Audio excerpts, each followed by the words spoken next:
て考えてる。コンビニ前で緊急会議、内容覚えてない。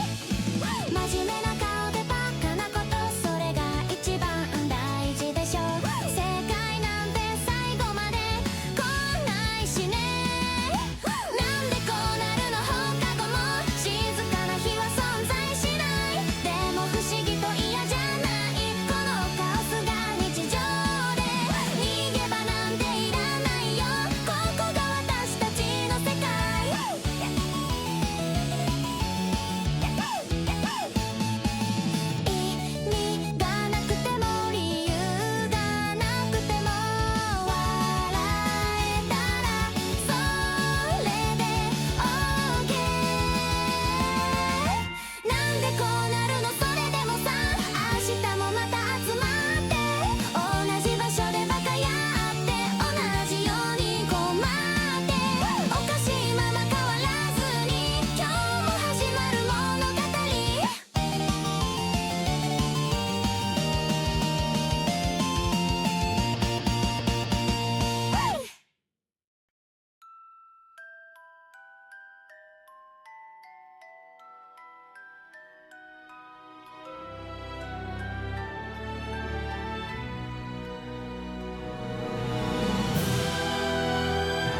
It's a realm of heroes where destiny takes. With dice in hand and hearts aflame, we craft our fates, we write our name. Through ancient lands, through skies untold, every step our legend unfolds. The roll of fate is in our grasp. With every chance, we rise or crash in the game of gods and men.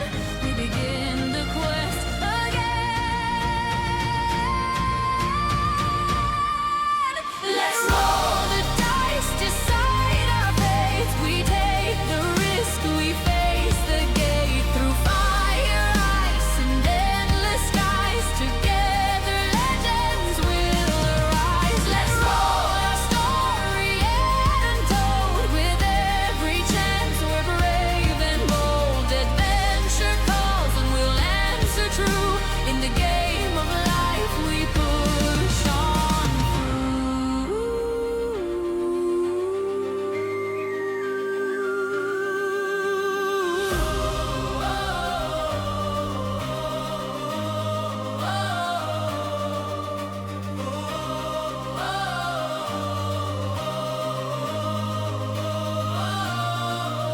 A single roll, a hero's fall, or rise to power, we heed the call. The dungeon deep, the dragon's lair. In every battle we choose to dare. From tavern halls to mountain peaks, the dice will speak, the bold it seeks. One chance to turn the tide of fate. With every roll we choose our weight. In a world where dreams take flight, we'll stand together, ready to fight.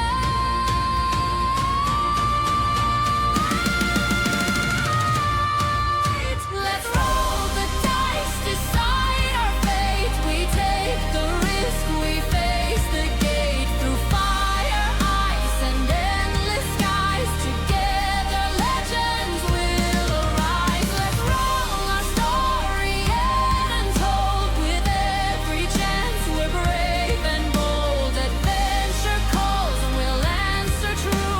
In the game of life, we push on through. Roll the dice, through darkness we rise, it's the unknown. Every number tells a story all our own. Roll the dice, heroes we shape. With power in hand, with courage and fortune, we make our stand. Let's roll the dice, decide our fate. We take the chance, we storm the gate. Through storm and shadow, we will rise. Together, legends in the skies. Let's roll, our journey's just begun. Through every trial, we stand as one. Adventure calls and we answer true. In the game of life, we roll on through.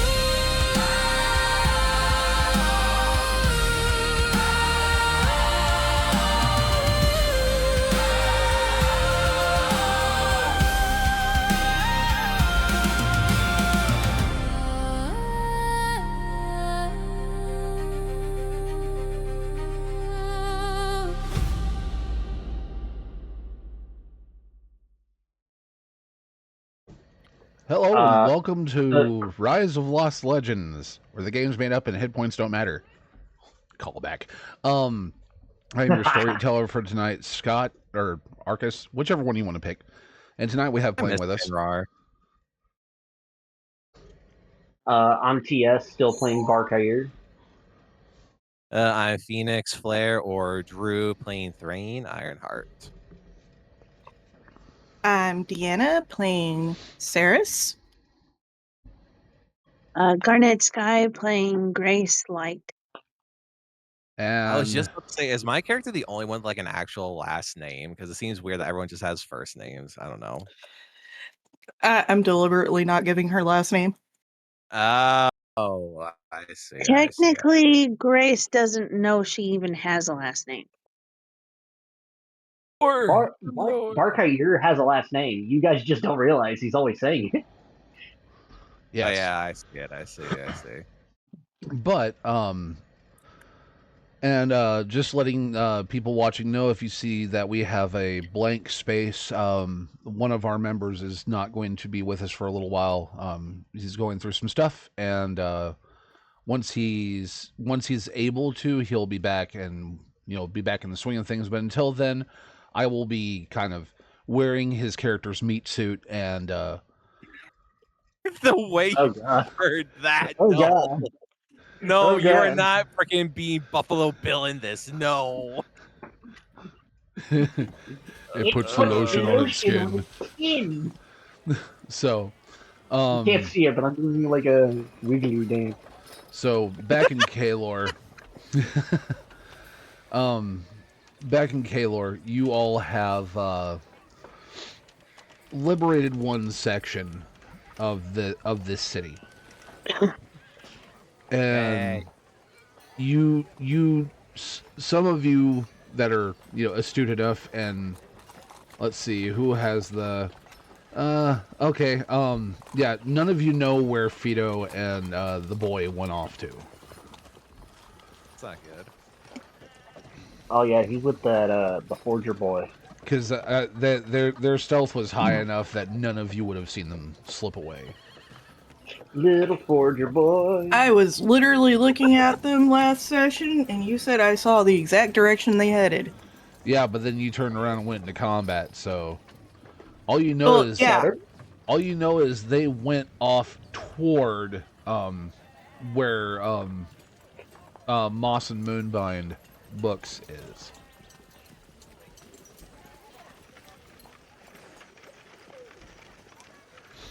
So, what are you doing? I assume Barr and Thraine are just kind of booking it as Barr reasserts his disguise. We had agreed upon heading to teach. Yeah, we'll head to teach. To get ahead of any potential negative consequences for what happened in the marketplace. Yeah. Outside of a giant lecture from Guardsmen Teach. To be fair, it was self-defense. But they probably will not care. My musical, man. They tried to steal our goo. Oh, hey, Leo. So, decisions must be made. Things must be done. What are you all doing? As Sarah said, we're going to teach. Okay. Is. So, whole party moves over to the guard shack at the old guard cistern. The guard shack next to the crab shack. So, Never mind. for the rest of you that have not been there, it is a small space that is built next to this large cistern-like well. It looks like that it could have been a main guardhouse back in the day, but now it's just a small outbuilding, roughly about the same size as the crap, my brain just went blank. But where Grace was talking about getting a permit for her squirrels, her non-existent squirrels. Yeah. The great squirrel permit distraction. Yes. Yes, the great squirrel sanctuary. Well. Hey, I mean, it worked, didn't it? Exactly. So we're gonna file that away for next time. That's gonna be Plan S for squirrel. Okay. So, as you walk up, by the by, it is now it's not quite twilight yet, but it is well into the afternoon, and the sun is beginning to set as you walk up and open the door to this small essentially guardhouse. And in the room, sitting at his desk that he is forced to be there, is Guardsman Teach. He looks up and sees all of you, walking in.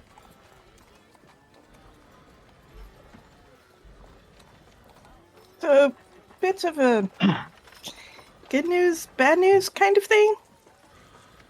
It was an accident. I could hear the distraction from over here. What did you do? Well, You swung first. I was Initially, it was- unsuccessful in getting my permit for my squirrels.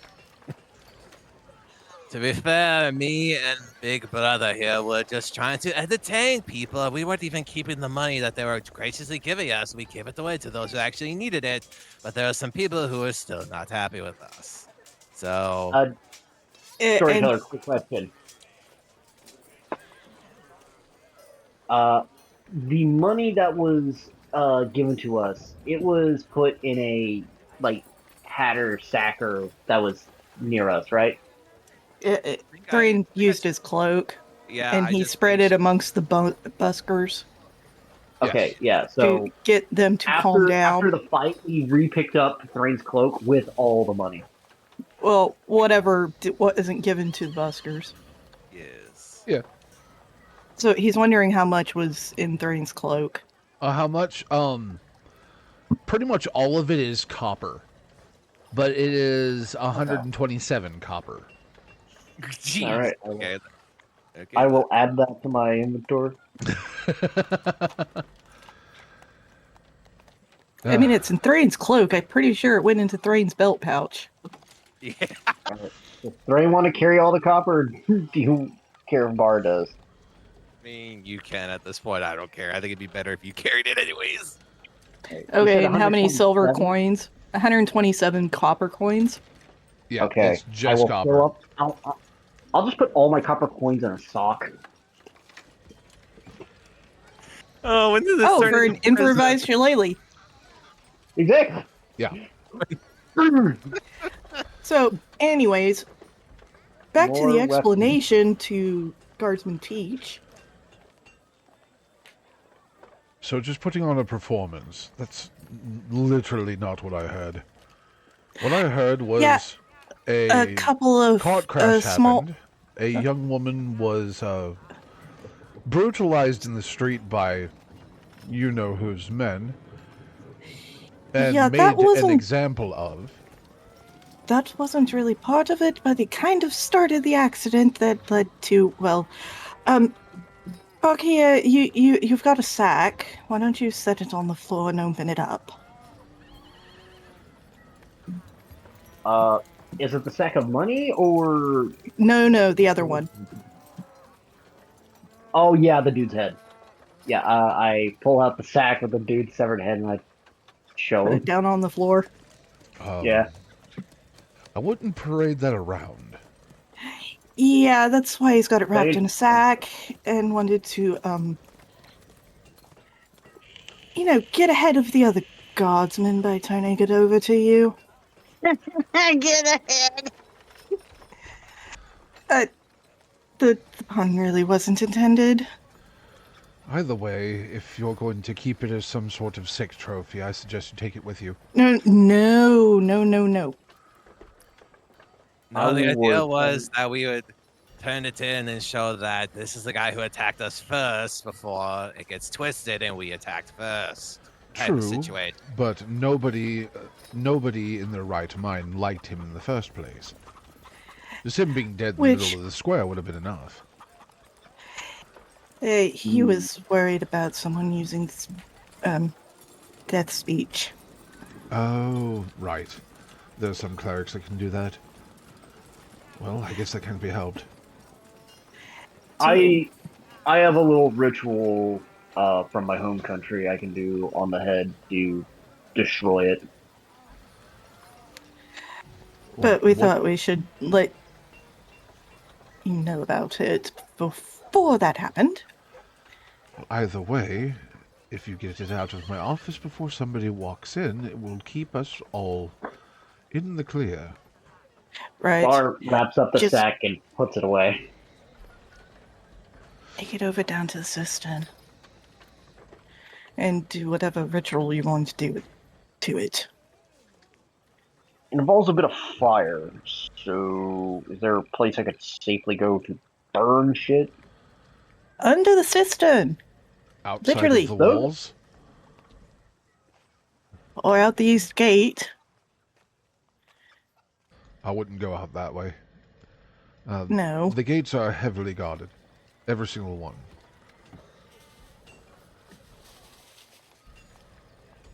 That's why I was saying under the cistern. Because at least Dross will have a few buckets of, well, not exactly clean water, but water to douse whatever mess it's made. Either way, thank you for the information, if you could kindly. And he, points towards the door. 'Cause you see that he's now starting to become more and more visibly nervous the longer you're leaving the head in the open and the longer you're standing in his office. It's no longer in the open. It's just us standing in his office. Nobody said they picked it back up. I think did. Barr okay. did I say literally said I he picked it up put and it put it in my away. bag. Oh, okay. Yeah. Yeah. Barr will go ahead and head to the cistern to dispose of the head. Okay. So while Barr is doing that, what are the rest of you doing? I'll go with Barr. I'll just lean around the outside. After- Thing. Yeah. But just before I head out, I look over at Teach and go, honestly, kind of surprised you didn't lecture us more.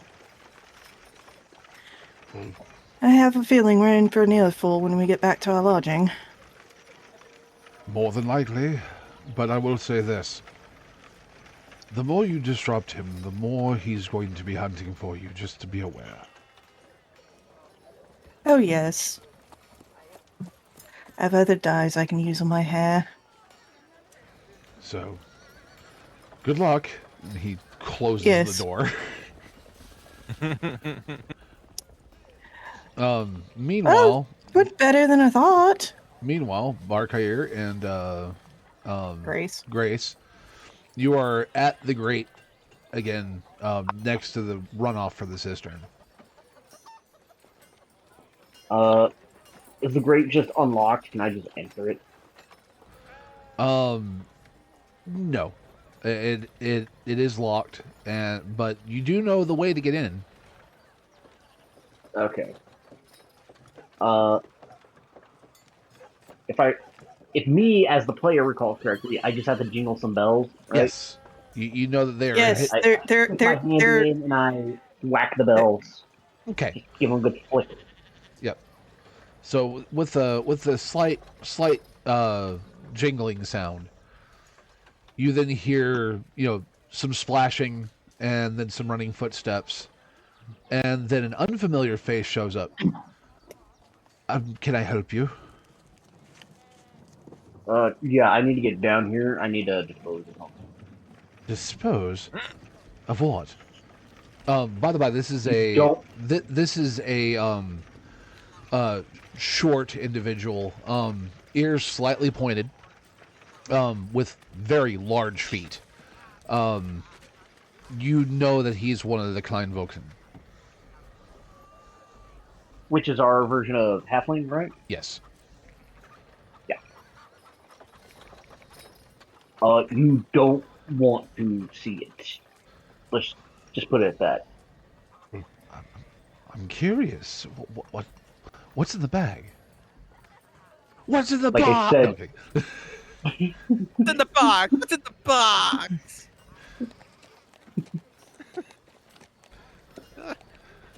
Are you sure you want to see it, sir? I've seen Are you horrible sure? things. Right. I open the bag and I show him. Lordy. You finally killed that Lord. bastard? He lights up. You finally killed that bastard? Yeah. He, Um, all fairness, yeah. he swung through. I He- just finished the fight. he says, if you don't mind, and he pulls out a dagger. Let me inside, then you can do that. Sure. All right, we make our way down into the cistern, and then I pull out the head for Yeah. the. You said Kleinvoken? Kleinvolken. Kleinvoken. Yeah. Let the Kleinvoken do whatever he wants with the dagger. Oh, you're not going to insight check him? Yeah, said, sure. Insight check him. You said I want to insight check him. I'm like, okay.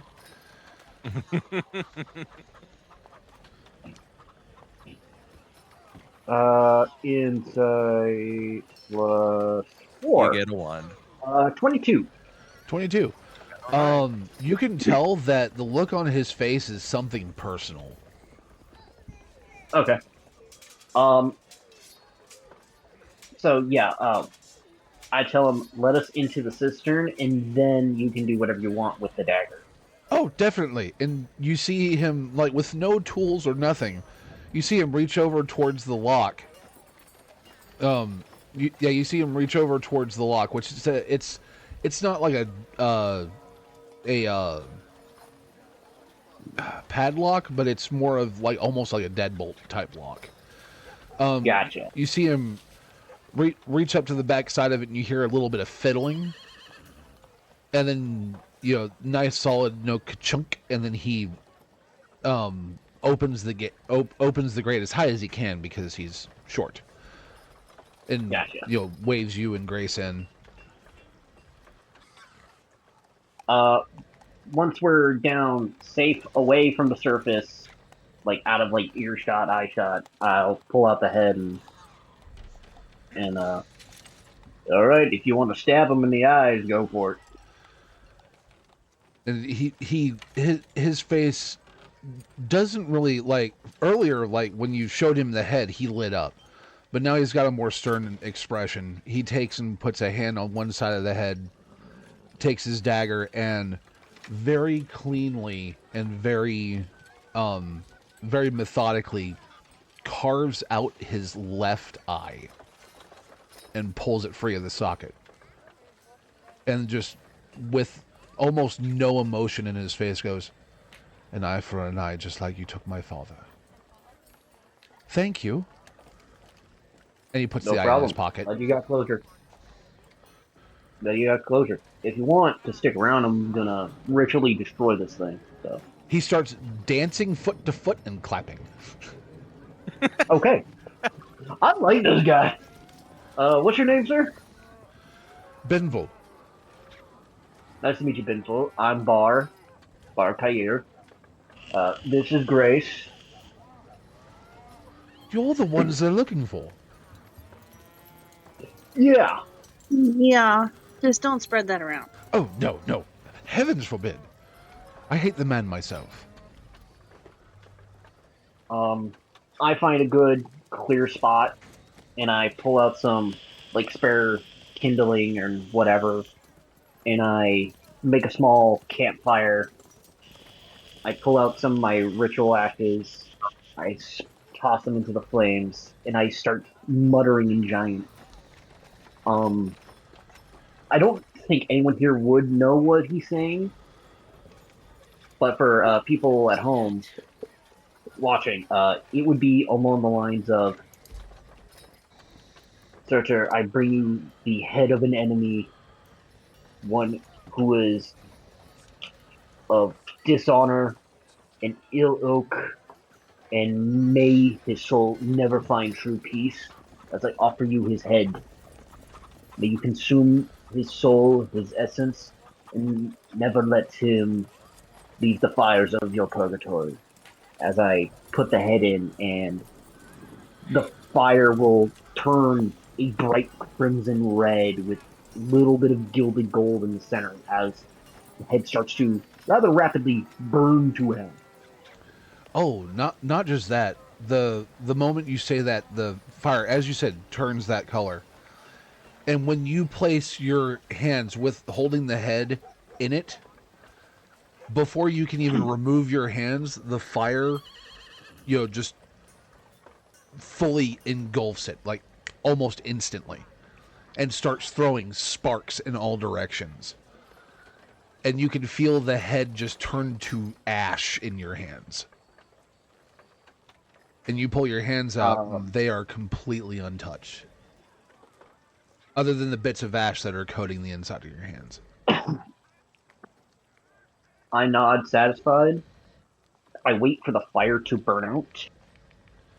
And I collect as much of the ashes that are left, and I put them in the ritual ash pouch.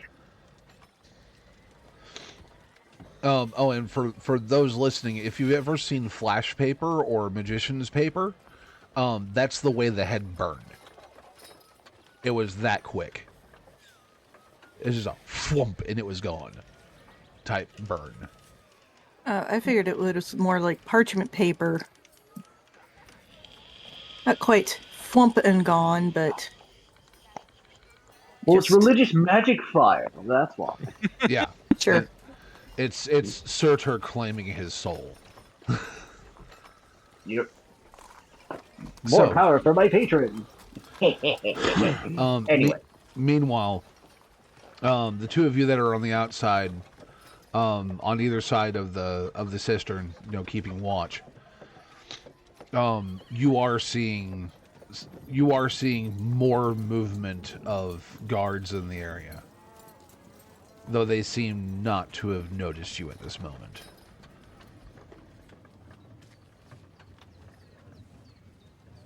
Better head up in there. It's starting to get a little anxious out here. I'm sure they're almost done. You guys hear, some kind of muttering in Jotun, then you hear this like whoosh, but it's distant, low, hollow. And then a faint wisp of smoke. Huh? And possibly a faint wisp of smoke coming out of the cistern. Great. Only a faint wisp, not billowing smoke, but like it's just this faint wisp of smoke. I guess they went far enough down one way or the other, so it wouldn't be right underneath the grate. Seems like it. Hopefully they get back soon. We need to get going. Yeah, I think the whole ritual took maybe 10 minutes. Yeah, it would be considered a ritual casting type prayer. Yeah. Question: would Grace have anything to say about the ritual of destroying this head? That's up to Grace. Because I'll make it abundantly clear, like, if there is some kind of... because I don't think Grace knows Jotun, but I think it's clear enough that there's some kind of religious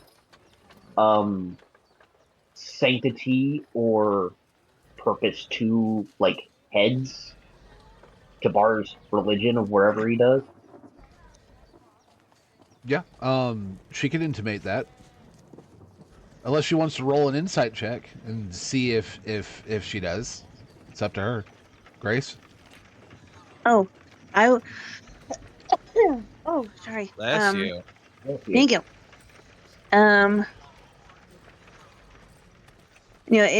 Is that something you do for all burials, or was it just specific?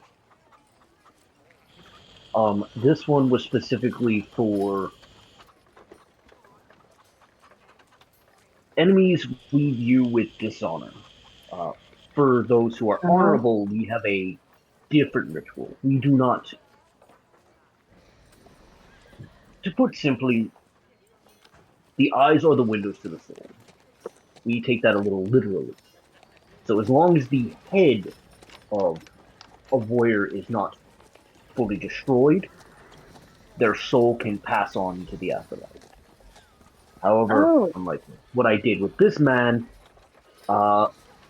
his soul is now in Surtur's flames of purgatory. Okay, because my mother's, I guess, type of religion We never really talked about it that much, but when you die, you take the skull and place it. Oh, I forgot the word now. The Cairn of Souls. You take it to the cairn, but I have her skull. I just don't know where the Cairn of Souls is. Can Barr make a history check on, like, does he know about that? Does he know about the Cairn of Souls? You could. It'd be a very hard check for you because it's a completely different religion. But you could either do a history check. Or history check. I was about to say you could do history to see if you've heard about it somewhere, or religion to see if you recognize the religion. I'll go with religion because it's my only thing with a +1. Oh, that's funny. I wish. Yeah, 12. I don't think I know much. It probably sounds similar to what my people do. Yeah, you don't know the religion, but you kind of feel a little bit of a kindred understanding that the religion that she follows sees the skull or the head as the seat of the soul. Yeah. Especially with the whole windows to the soul thing. So there is kind of a kinship there.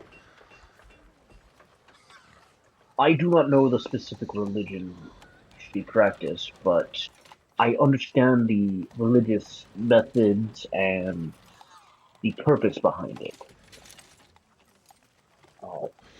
If finding this Cairn of Souls is very important to you, I wouldn't mind helping find it.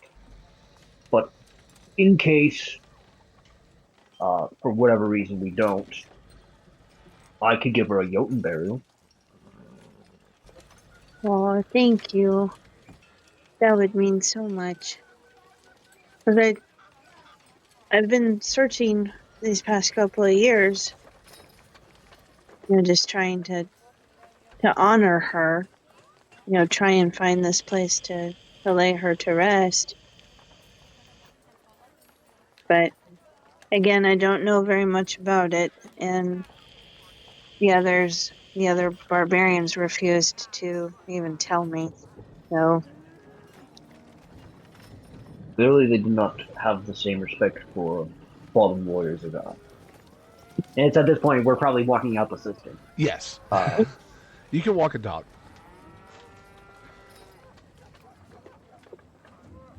Perhaps maybe at some point we could find some kind of more historically read religious figure you might know.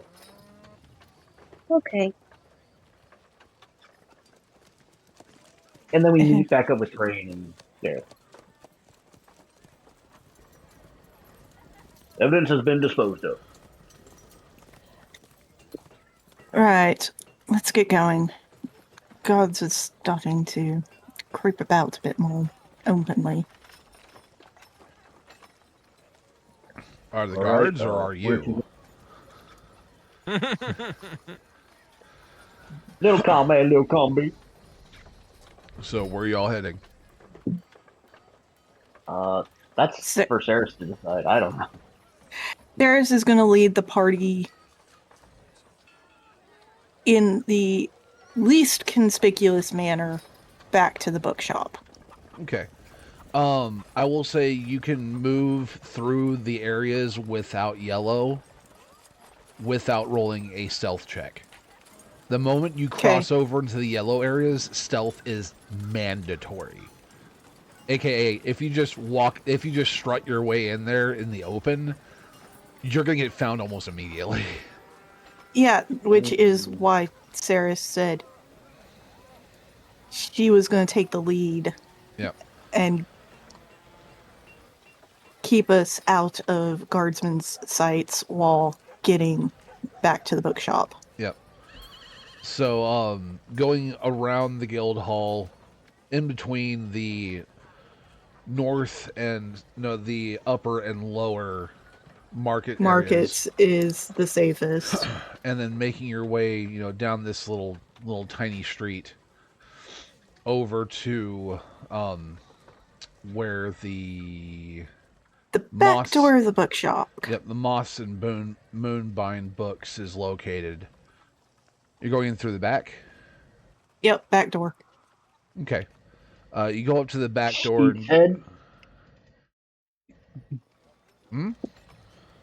Barr steeps his head to get under the door for him. Well, no, you haven't gotten into the door yet. I've gotten us to the back door.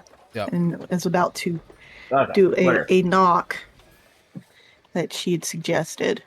Yes, because I was about to say, if you just go to open the door, it's not going to open.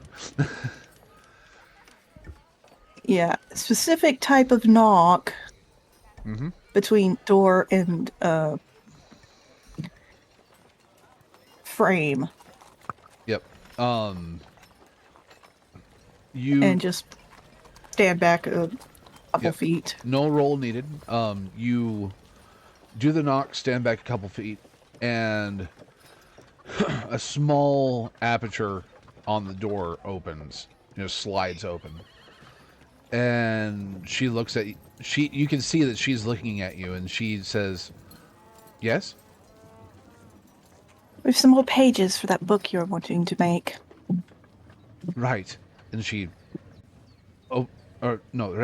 She opens the door and ushers you all in. And then she runs back up toward the front of the bookstore. All right, upstairs. Barr does his best to quietly go up the stairs. Yep. Thraine will do the same. Quietly, into the tiny common area. Quietly, you say. Give Are you gonna make us do? No, I was like, I think I have advantage. No, I'm not gonna make you do a stealth check to go up go up some freaking stairs. After one, I'm walking upstairs. I fall through the stairs. That would be terrible because you'd do crushing damage to the three of us behind you. I don't think any of you would survive 800 pounds falling on you. I'm sorry. Exactly why I said crushing damage. Campaign over. Wait, I got athletics. No, all I can think of is Barr Carrier just falling down the stairs like Peter Griffin does in Family Guy, laying on the floor all twisted, going. Just cursing up a storm. All right, anyway, we get up to the tiny little common area. Yep, you get up to the tiny little common area where the map is spread out. And the market area, the X has been erased on it.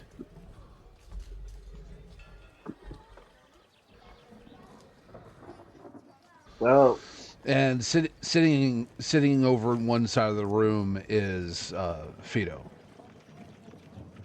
and he's just kind of he's just kind of staring at his shoes. Oh, you made it! You've already gotten lectured, haven't you? Yeah, but she's waiting. She said she'll save the worst of it until you guys get here. Oh, joy! Oh, boy. I mean, Teach agreed with me about her giving us a worse lecture. I think we got off very easily with him.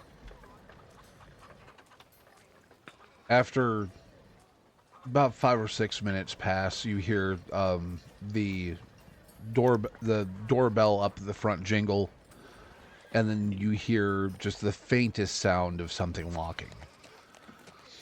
And then you don't hear a pitter patter of feet up the stairs. No, you hear a stomp, stomp, stomp, stomp, stomp. And here comes our lecture. Everyone just be quiet and look apologetic. She opens the door like a rather irate teacher walking into a classroom, and just scans all of you. Bartair casts Phantom Mirage on his face to make his face just vanish because he doesn't have a good poker face. Make his face look as pitiable as possible. Yes. She takes and she doesn't slam the door. She closes the door, and lets out a very long, deep breath. And then walks over to the table, puts her hands on the map, leans over and looking at every one of you. Fido is now sitting behind her.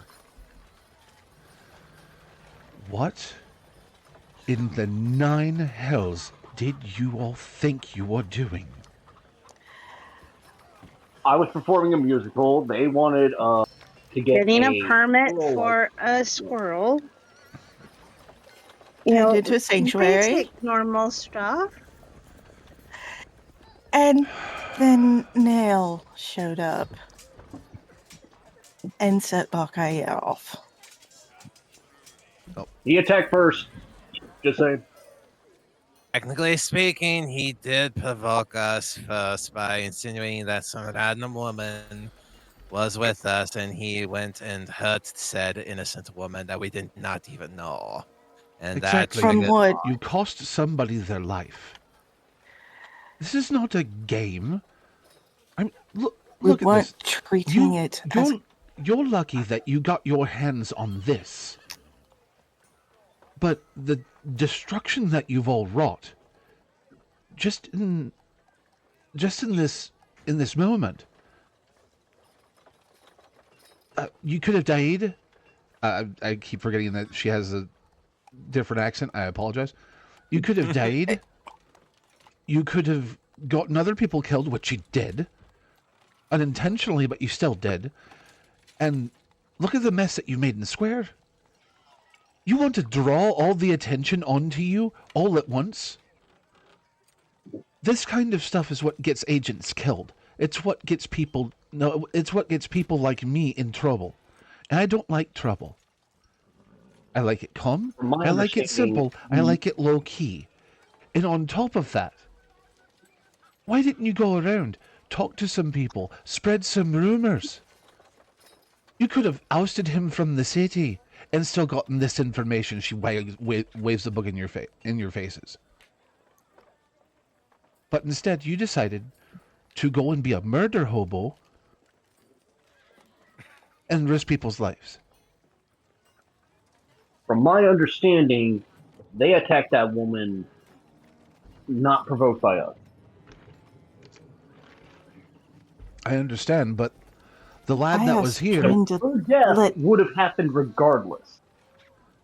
I avenged it. Well, still, the lad that was here said that you came in and asked for a distraction. They gave you a distraction, and it led to the death of one of their own. I asked for rats, not people. Well, thanks to, you know who, there's a shortage of rats. Bloody hell. So, I'm going to let this go. You're here to finish whatever objective you have. But I will let you know, it's not that you're on thin ice with me, but you're going to be on thin ice with him really quickly. It wasn't part of the plan. The sooner I know his location, the sooner I chop his head off. Wrong one. Brother, just let it go for now. We got lucky here. Just stop. Exactly. And the last thing I want to have happen to any of you is have your luck run out. Because the second it does, we're all screwed. So, take your time, make your plans. These other areas I have more information on.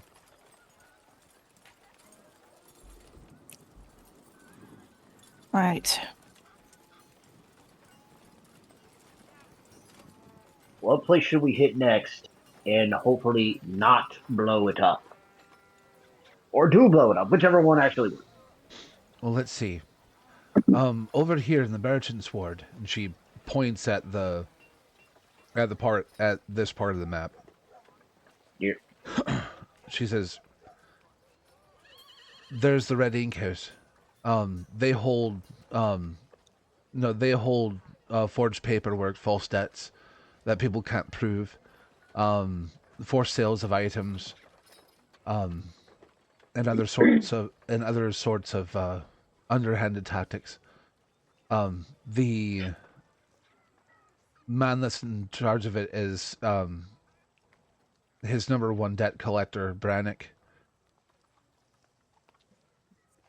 and he's a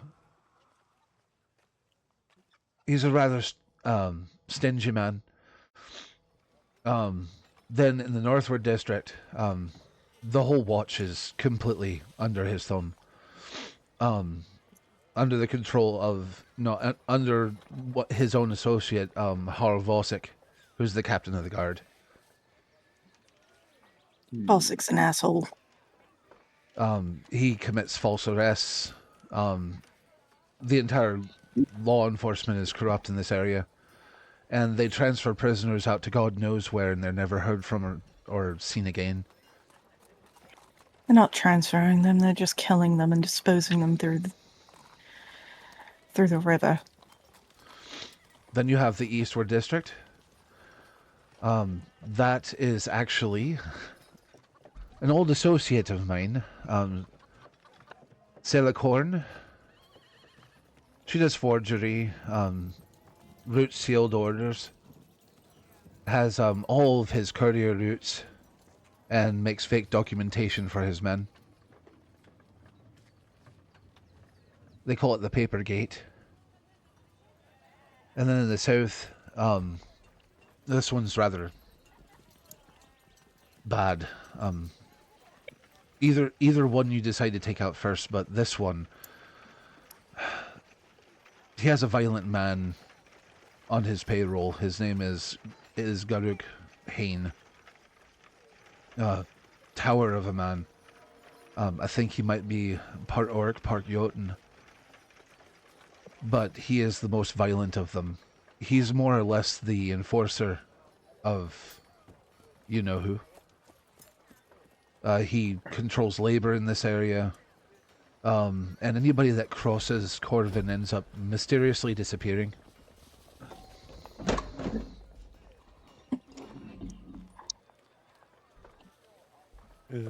Just as total side note right now, I love the dude's name. I was not expecting a certain IP character name in here, and I love it.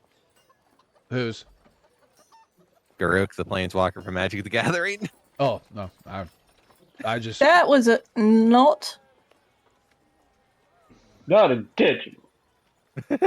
Still, it's awesome. I love it.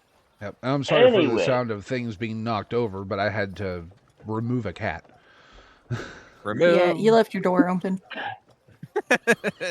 Well, I kind of had to because when we started, they were already in my room.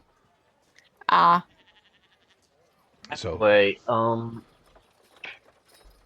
Barr would be visibly thinking very hard.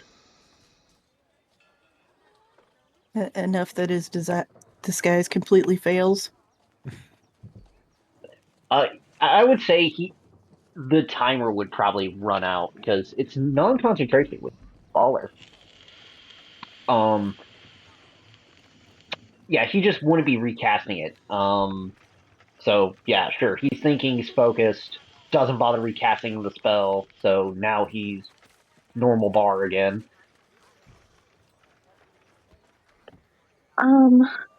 Either we take out enforcement guy or the fake permit. Yeah, the big Travel bad guy, documents. Because without the fake without the fake papers, I feel like they lose most of their ability to do the underhanded shit. Because if you can't fake papers properly, then you can't get away with your shit. Yeah. Because they're all about doing the smart folk thing of, hey, I have papers that work, so haha, I can do whatever. We remove that, then he loses the smart folk way, which leaves only the brute way, and that's far more noticeable, and people are more likely to revolt against that. But my concern is if we don't take out Mr. Payne, right? Is that was the second part of his name? Yeah. Yeah. So if we take out Payne, then they can't enforce those forged documents. Plus, it removes him from instantly moving in to replace the forged documents with forged. Because forged documents they would still take time. But I feel like less people would get hurt from those. Well, less physically hurt, I should say. Yeah, there's still the mental and the emotional scarring.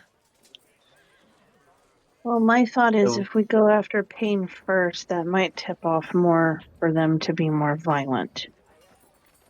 So if we go after the But if we documentation go after first, Payne, that's his main enforcer, so he loses his strongest piece. It's like the funny board game Thraine tries to get me to play that I don't fucking know how it works. But the piece that he calls the queen, that's the strongest piece. So you destroy that, it's game over, right? Taking out the well, queen's no, not always because then there's a the whole pawns board that of can be them. promoted. Yeah. So if we go after the paperwork first, destroy that, it's already in the middle of the night. We can sneak in. Oops, it accidentally, caught fire, or maybe Vito's got a special potion that'll, cover it all in mold and it'll all eat itself. But anyway, destroy the paperwork, then go after Payne, because then he'll be frustrated and angry and, ticked off, and that might give us an advantage to, take him out. I'll be honest, it's probably better to take this Payne guy by surprise. If he's half orc, half Jotunkin, we don't want this guy getting raid. Like Thraine knows. Like when I get angry because I'm so big and strong, stuff goes haywire quick. To be fair, you get angry when the bar doesn't have enough beer for you. They don't take an account for the. Look, that's a different topic. Okay, I Bar vote pulls for out the his wine tank, paperwork starts first. drinking. Like Barr it's so votes for internally. Mr. Payne to Payne. Thrain, what do you want to do? But by the by, you guys keep saying pain. It's Hane, like Haynes. Hey. Hane. Oh. I thought you So said it's catch Payne up. Got it. because, he makes pain for everybody. So I thought, fitting name. Okay. To be fair, he is It's a pain Mr. for Payne everyone now. involved here, so it kind of works out. He brings the pain. Right. Anyway, What do you know about your ex-colleague that we could perhaps use against her? Things that you can use against her. Well, she's quite studious. She usually keeps to herself. But I do know that she has a tendency to destroy evidence.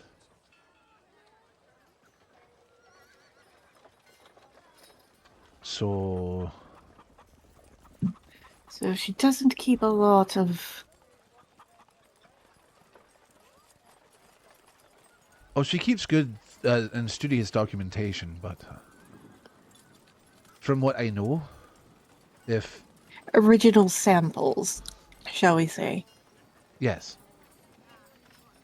If anything were to try to fall into what she sees as the wrong hands, she tends to set it ablaze.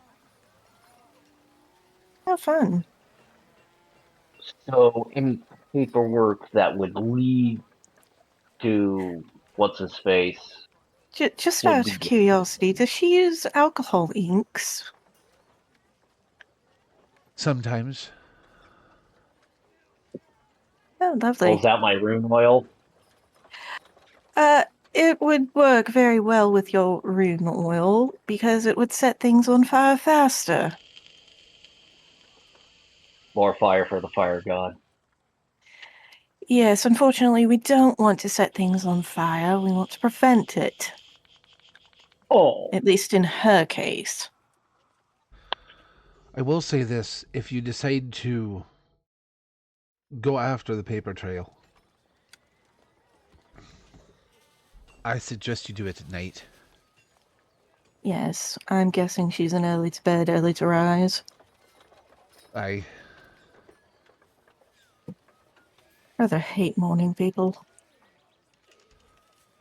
My father was like that.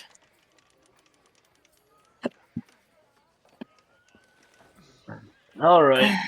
So it's almost night now. Yes, It it's is almost night. night. Still good to go. I'm still good to go. We could go hit it now. I doubt they'd expect an instant double whammy in a day. True. But the problem is they might already be on high alert even at this time of day. They were on high alert for us by the time we got to town. So, not much has changed. God presence did increase as we were getting back to the shop.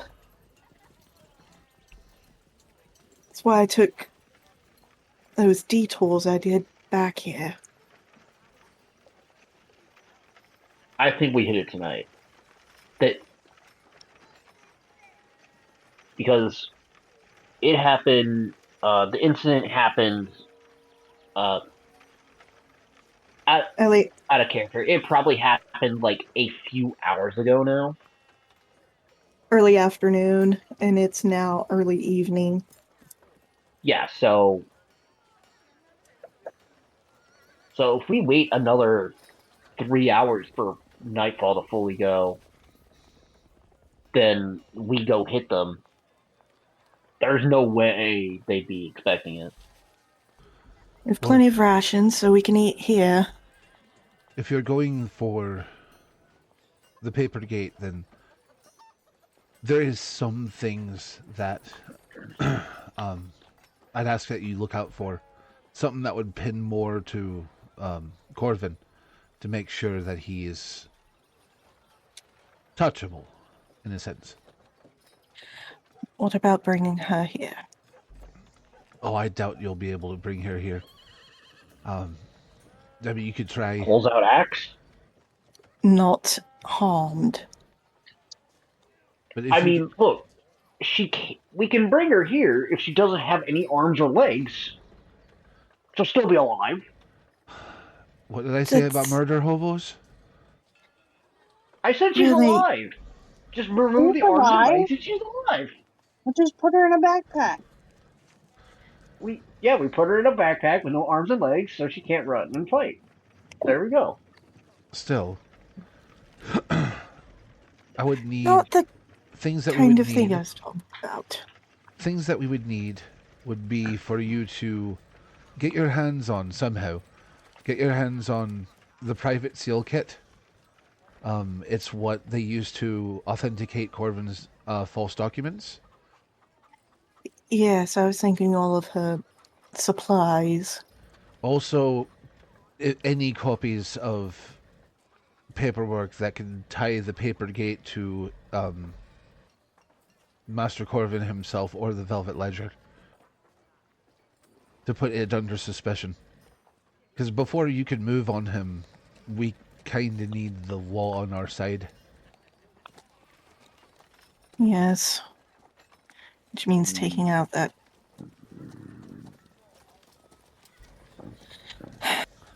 jerk of a captain. Now, the other thing Okay, is, so- Rumors we can spread about the captain. if you can, just hear me out, if you can, plant some forged orders. Learn which guards and couriers are corrupt that carry out their work. Blank travel teaches most of them. Blank travel papers would be very useful. Is the And corrupt captain married? that I don't know. But if you could Okay, also, I was gonna be like, a marriage scandal. He's having 13 affairs. if you could also find evidence connected to that dead goblin of yours, that would be helpful. But I would highly suggest avoiding the Eastgate patrol. Avoid East Gate.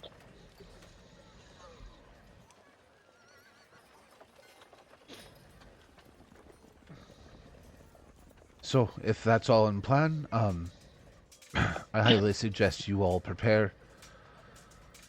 And Fido says, yeah, guys, I'm going to sit this one out. Understandable. All right. Which district had the papers again? Eastward. Okay. Southward is Hain. North District is the guard captain. And the merchant's ward is the Velvet Ledger. No,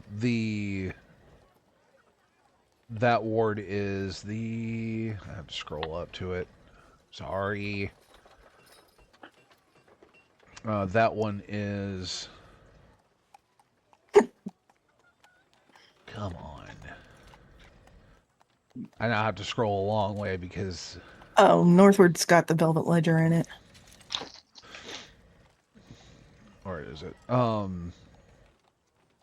North has the Crooked Watch Post. Eastward District is the Paper Gate. Let's see. South is the Quiet Yard. Merchant's Ward is the Red Ink House. False debt records, or false debt forced sales. It's basically where it's a debt collector. Loan Shark. Yes. That's where Brannick is. I don't speak German neither. Okay. So, Sorry. yeah. Lone Shark, Red Dead. I got you. Anyway. Ferris puts together a simple cold meal out of rations for everybody to eat dinner. All right, just to finalize, so I know what to do. We are going for forgery person. Yeah, we're going for the paper gate. All right, so we have to go to the East Ward, which is where they said the patrols are most dangerous. No, the Northern District is where it's most dangerous because that's where the captain is. I thought you said East. Okay. You said Eastgate. The gates are dangerous in and of themselves. Okay. Yeah, she said that the Eastgate Patrol, which is basically they patrol the Eastward District. Okay. So yeah. That's who you're to avoid at all cost. All right. Question. I'm perfectly fine with this requiring a history check. Out of all the guards we've seen, have they all been mostly just one race, or has it been a healthy mix? You wouldn't need to do a history check on that. It's been a healthy mix. But the majority that you see is human. Okay. Have there been any Jotun in No. the race? It's all been a mixture of elf varieties of mixed blood and predominantly human. Okay. Have I seen any mixed bloods, mixed Jotunkin? I know the Hain guy. He's supposedly a orc Jotunkin mixed blood.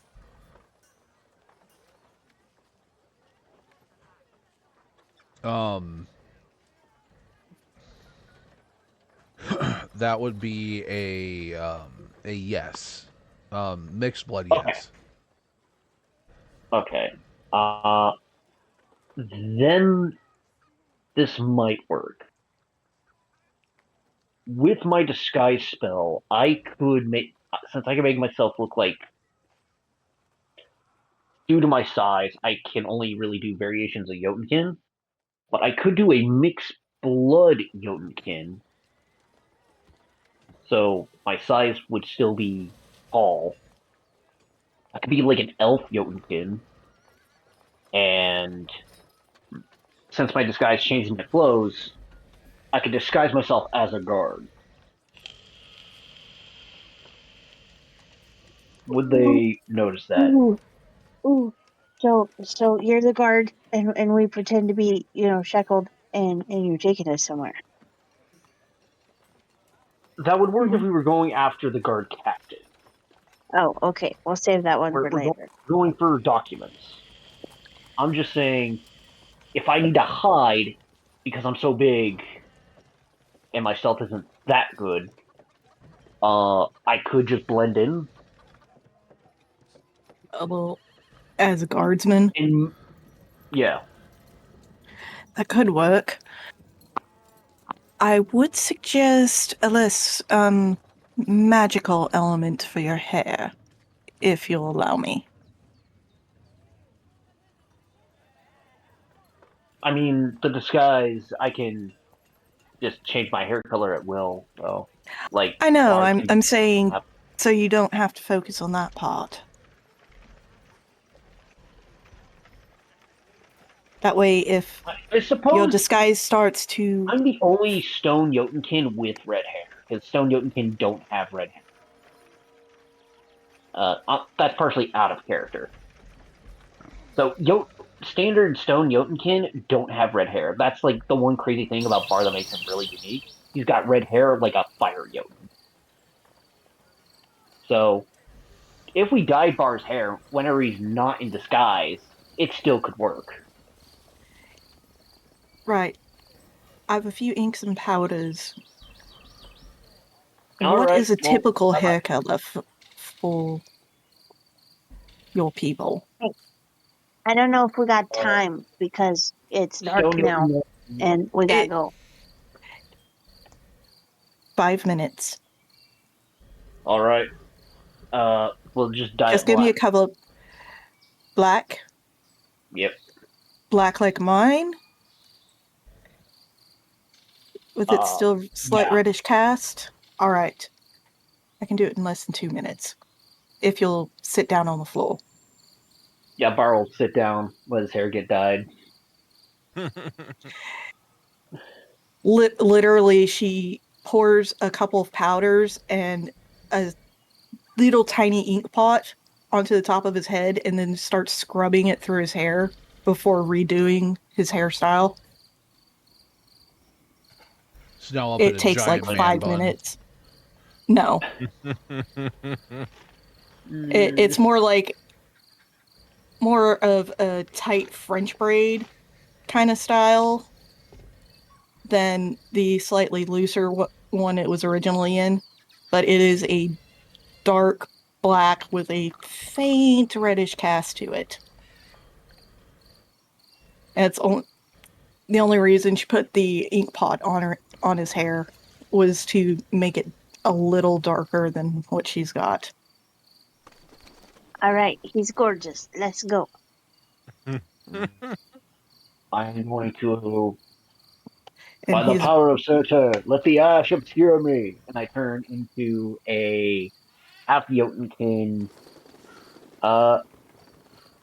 with the same black hair. Yeah.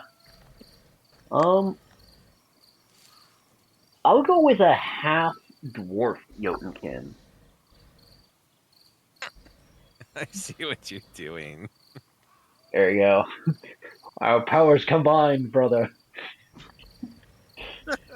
He just looks like an exceedingly tall dwarf. I look just a over regular at Thraine. human. I look between my hands and Thraine and immediately start rubbing my hands through his hair. What are you doing? I didn't consent to this. No, let her do it. Let her put. Let it happen. Your hair is now a sort of grayish looking blonde, and her hands are clean. That See, now you're partially disguised. It's fine. felt very weird. I don't know if I want that to Don't happen worry, again. it will wash out. It'll just take a bit longer than mine because of the ink. Okay. So I'm a guard. You're my brother. Nothing else happens really to be- changes. Nothing really changes. My brother Right. Nothing else changes. We don't look more alike. Not really. Well, I'm half dwarf, Jotunkin now, and you're just a half dwarf. Whatever. So, in fact, I think Barr would actually purposely use some of, like, the inspiration for his disguise would partially come from Thraine, because he's the one dwarf who's been around the most. He still has the massive beard, though. So, yes, like, but now it's just yeah. very tightly triple braided. Yes. Okay. So, you all make your way out in the cover of darkness, going out the back door silently, as one possibly can. And Cirrus skirts various alleyways and such. Yep. Everybody's got their hoods up You can because you can see that A Barr who looks like a guard. you can see that the town has quieted down. And even passing by the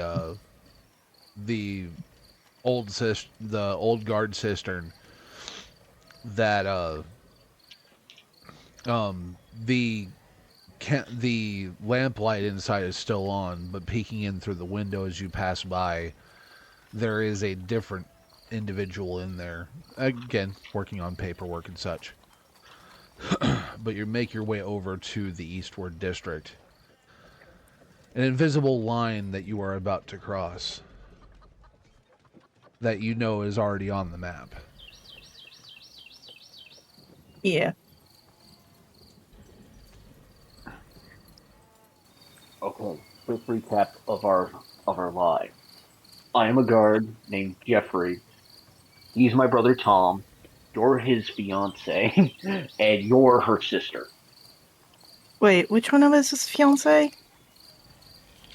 Barr pulls out a copper piece, flips it.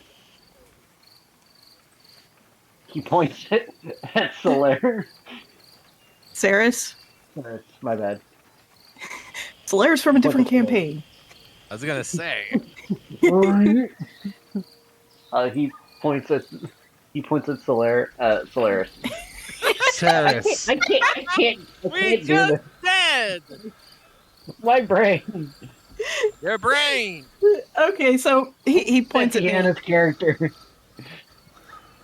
All right, you're the fiance, and you're the sister who's adopted. Okay. Wait a minute, what were your names again? Jeff and Tom. Yeah, I almost said Lenny and George again. Jeff and Tom Lightfoot. Yes. No, Stonebrow. Stonebrow? Dwarven Alright. Dwarven names. Sure.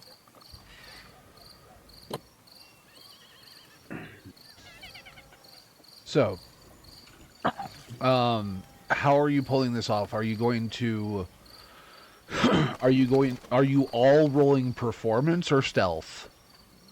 Stealth is sneaking in, performance is doing whatever Bar Carrier wants to do. This is a backup if we get caught out of the stealth. So I assume we're all stealthing. Initial Just if we get stealth caught- and Yeah. initial Backup stealth plan. with a backup plan. Oof. Well, that didn't work. That's I roll Wait a minute. advantage because of my air rune. that, Oh, thank God. that is a 4 for Grace. Can I roll my own dice? Sure. 15 Okay. plus 2. So 17. What are we rolling for again? Stealth. Stealth. Okay. What's my You're being stealth sneaky. modifier? Stealth. Oh, +0. So flat 16. Okay. Give me a sec. I'm double checking to make sure. Do I actually have advantage with my air rune? Yes, I do. So no, you don't have a flat second. 16. We're doing it now. Flat 16. So I saved myself from a natural 1. Runes are the best. Yeah, considering it's nighttime and Saris is still in her particular preferred ranger cloak, I think as soon as she goes into an alleyway, she kind of disappears. Okay. I'm He gonna rolls just like a 30 or move something. your icon over this way. But the Eastern District is quieter at night, but does not sleep. The east gate still groans open and shut for late wagons. Lanterns burn along the wall road. Somewhere nearby, horses stamp against the wet cobblestone as guards laugh too loudly at a joke that no one else finds funny.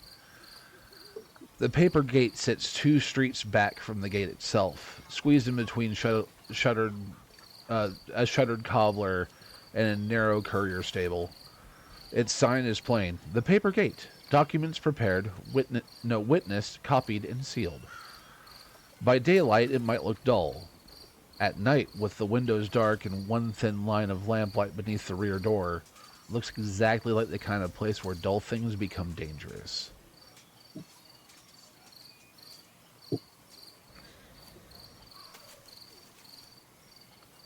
Alright, we're about to enter Paper Gate. Oh look, Pizza Gate's over there. So, sorry. It's literally like a Chuck E. Cheese. Oh, that's over in the Craftsman Awards. Only instead of it being a person in a rat costume, it's just a giant rat. Party. Yes. In a giant cage. In a giant cage, just going, and everybody that passes by Just throws cheese at it. Animal cruelty. What kind of sideshow freak is that type of show? Oh lordy. Druids who abuse their power. Anyway, we enter the paper gate. We're gonna release the files. Yep. So, you come up to this building, and you have, luckily, because you've all rolled just high enough, made it to where you haven't been spotted by the guards yet. In front of you, you can actually see the front entrance.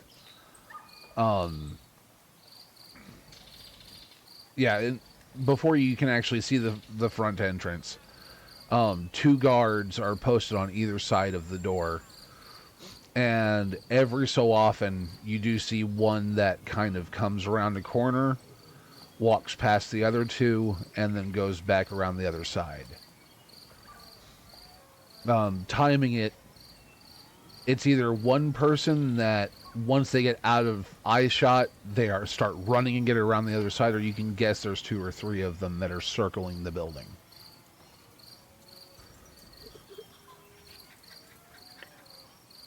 Alright. I guess we wait for... Okay, so how do we want to get in here? Do we want to go the disguise route that I got going on, or do we want to try and just sneak in? Because I do have an ability. I can use it once. It lasts a minute. But I can get us all on. I assume the building no taller than like 20 feet or something, right? It's a short, squat building. Also looking up. Go on ahead and give me a perception check. A solid. I think. Am I proficient? Let's see. No, are you? Yeah. I've got a 22. Yeah, so 16 on my perception. 16. From what you can see, you can assume there's a back door. You can see the front door. And then looking up, you can actually see that there is a window on a no not a win yeah a no not a window. You can see a kind of like a door that is on top of the building. It does As have roof. yeah, it does appear to have roof access. Okay. Like a little rooftop balcony. And Yeah. on that rooftop balcony, you do see a guard that is kind of scanning the area, and he has a heavy crossbow in his hand.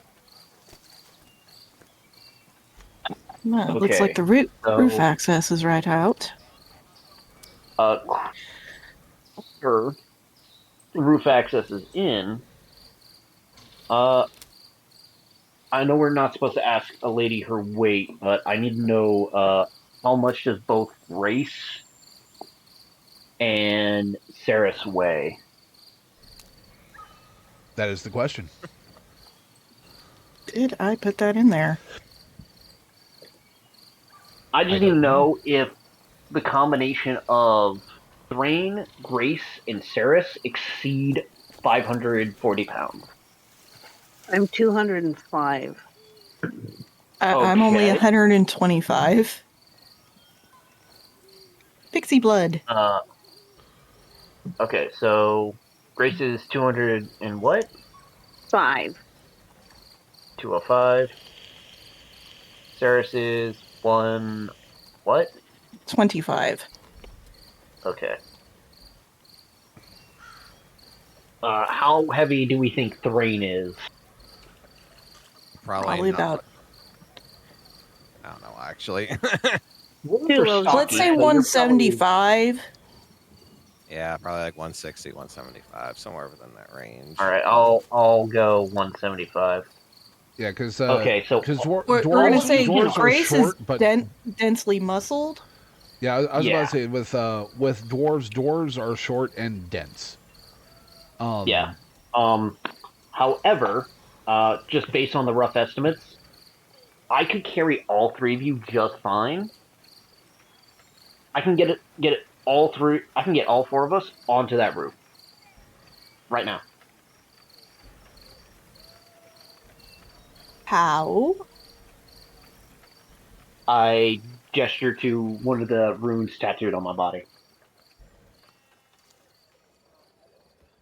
Ray knows what I'm talking about. Oh, yeah, I think I know which one you're talking. Are you planning to land atop the guard?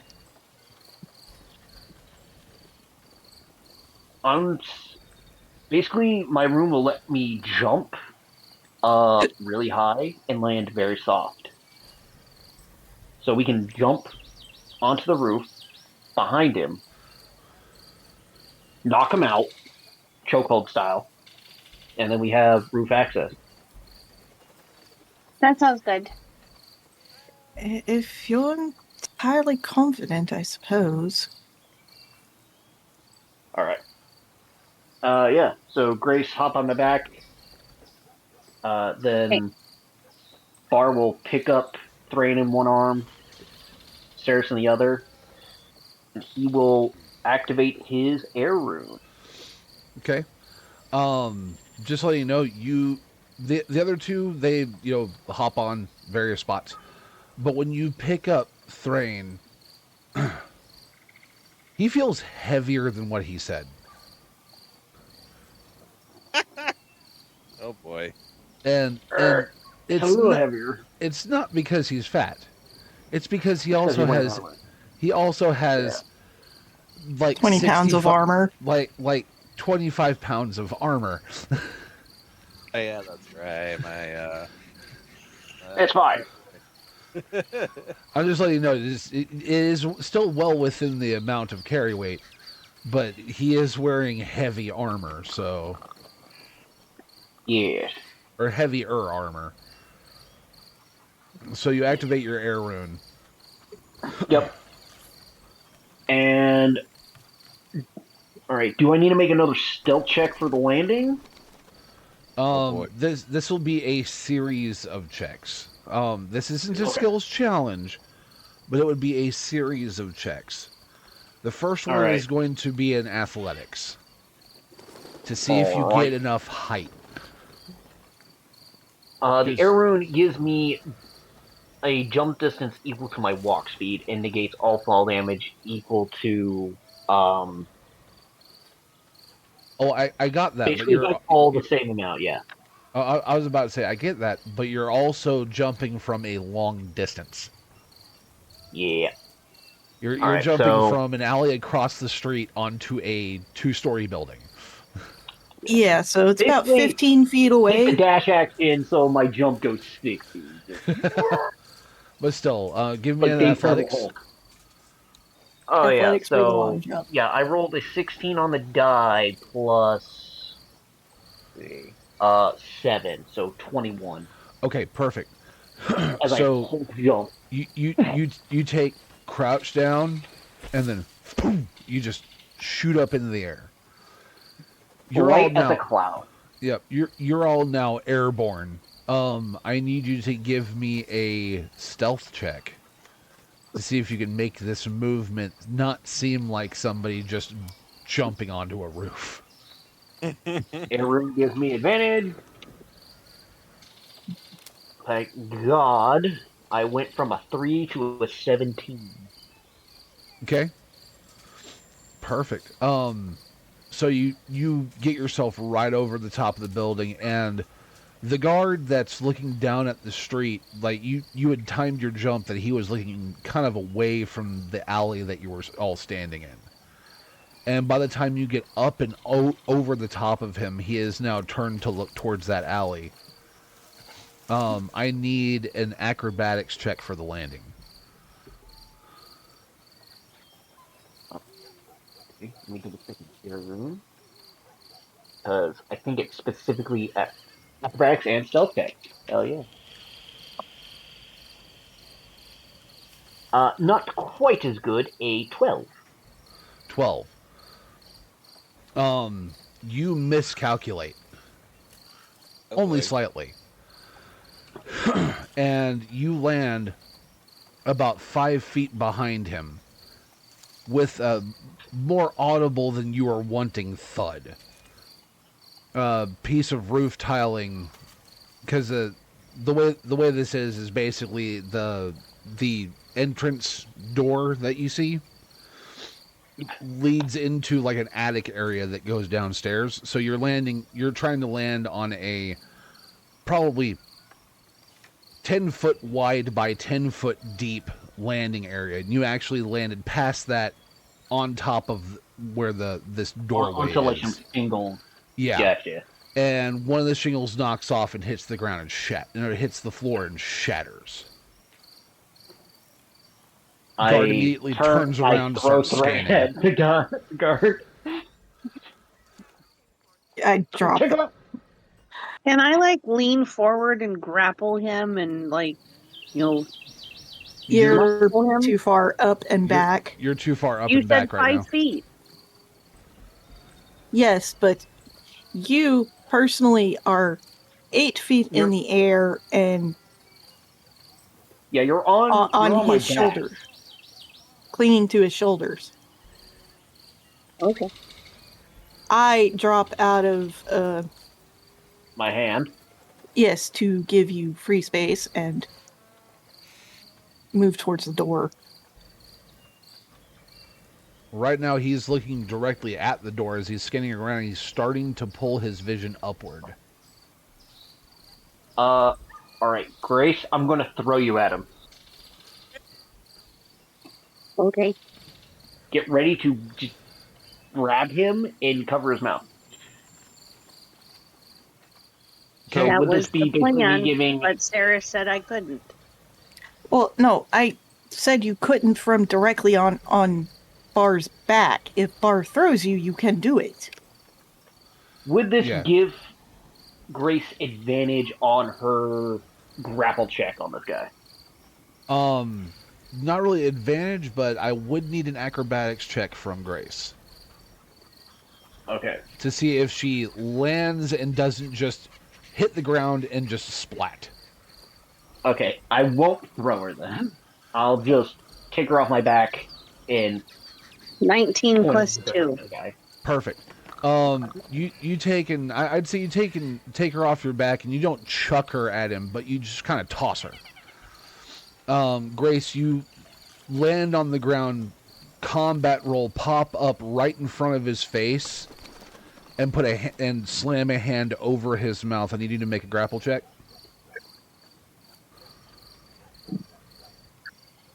17 plus 3. 20. All right, and he is going to try to contest.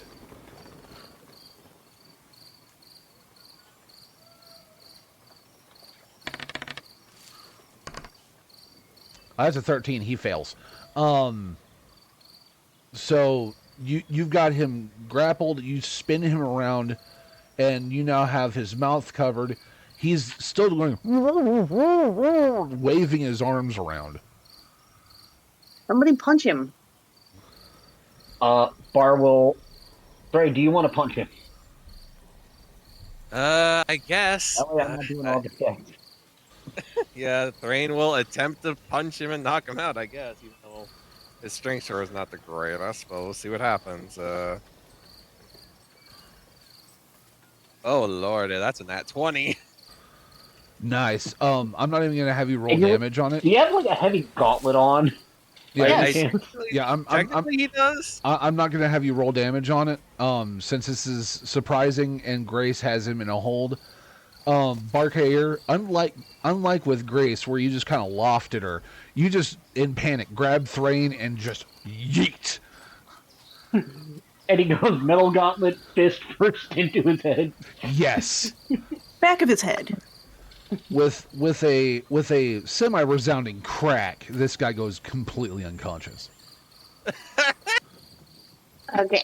Okay. I quickly roll the man over so I can get a good face and armor.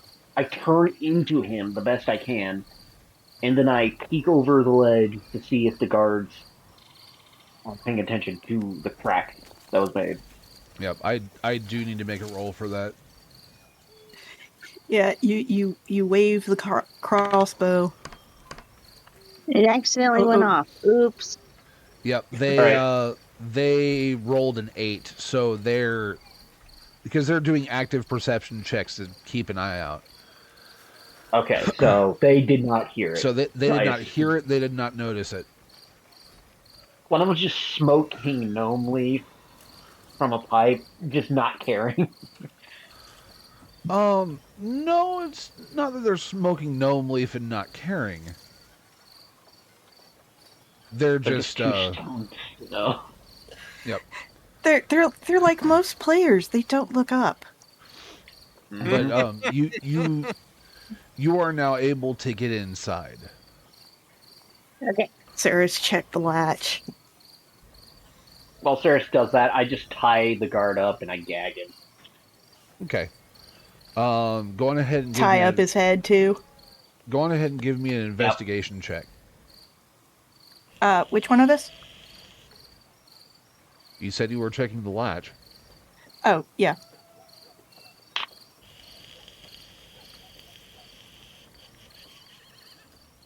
That is a 16. 16. You notice that this door, it does have a lock on it, but it doesn't appear to be locked. you're able to just turn the knob and the door opens with a subtle, just a subtle creak. Go ahead and bring him inside. Barr picks him up, drags the guy inside. After he's sufficiently gagged, blindfolded, and tied up. Yep. So you all get inside. Head wound. Which, between the blindfold and the gag, his head wound is bandaged. Sure. Yeah. But you get him inside and close the door behind you. So now that the door is being closed behind you, the sounds of nighttime outside are there. Fading. And for ambiance, there we go. Uh-oh. A little too The creepy ominous. music's here. Yep. So you're being sneaky deaky. So All right, We hear chanting and deep speech down below us as there's summoning Cthulhu. no. Or One could win. I would figure Oh, it's God. just the soft, quiet noises of a scribe's office. yeah. What you see inside in the room that you're standing in is just boxes upon boxes of stuff. Some things are labeled, some things aren't.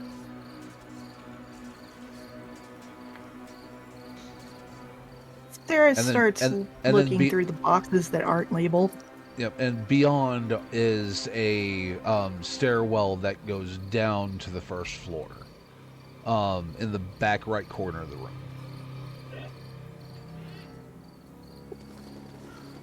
Yeah. Sarah starts with the boxes that aren't labeled. Okay. You go on ahead and give an investigation check. What is everybody else doing? Bart's gonna stand guard at the stairway, still in the disguise of the guard we knocked out, except the guard's now, like, taller. Yeah, just sort of So we can't really do too much. holding the crossbow across her chest. Oh yeah, locked and loaded.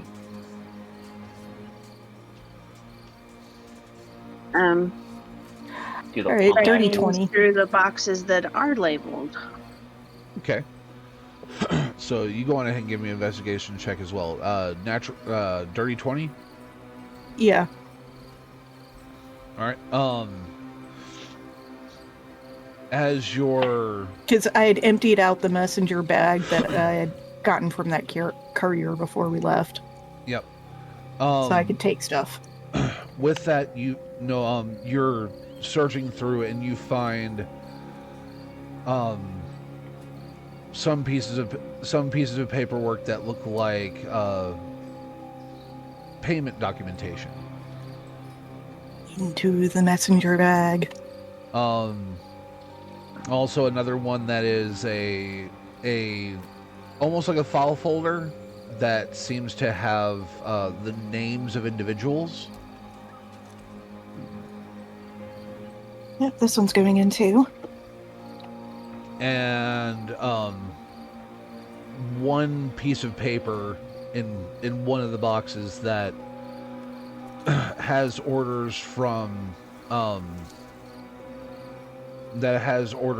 C that says to any complaints must be redirected.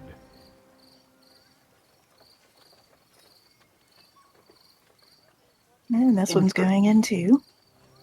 All right, Grace, what was your investigation check?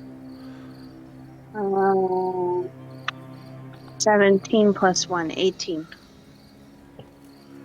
And she's looking through the labeled boxes. Yep. You are looking at the labeled boxes, which are labeled by letter, not name. You come across one that's marked P. And as you're going through, you see that there is a section that has a little piece of paper jutting up from it that says Perrin Lask.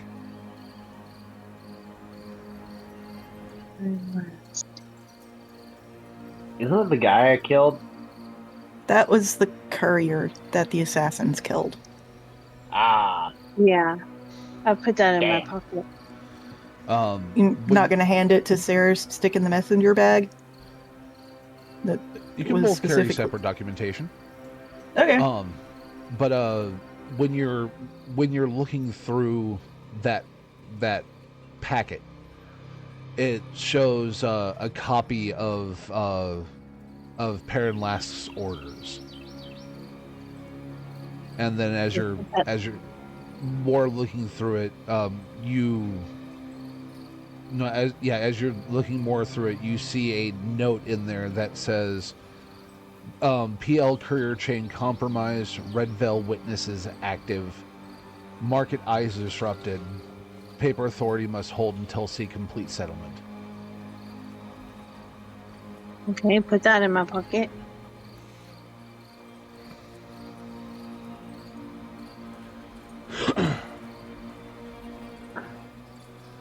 And outside of that is just is other documentations, but that's but it's just various other like corrupt information, but these ones directly tie into stuff that you guys are handling. Yeah. If you were to try to get all of the evidence, there's not enough room in your pockets for any of these. Yeah. We're talking boxes on boxes on boxes. We're supposed to also find this, like, private seal kit. I think that would be down where they're forging the shit. Okay. Yes, I haven't seen any inks or Bar's going to slowly pens. creep down the stairs while they're searching. He's staying mostly on guard, but he's just gonna take a peek, see what's going on downstairs. Okay. Just to get an idea how bad, like how much stealth we need to do, or how much bullshit we need to lie about. Hold on, just a moment. I am getting it for you. Yes. Hold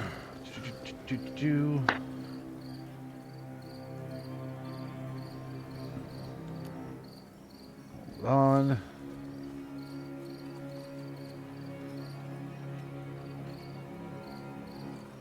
Yep. So, Oh boy. this is what you see.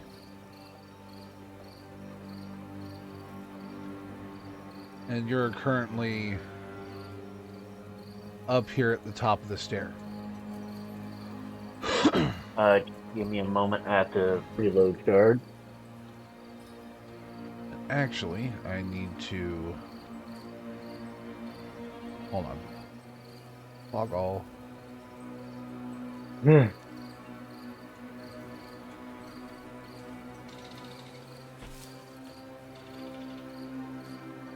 That is actually what you see. Long interior hallway.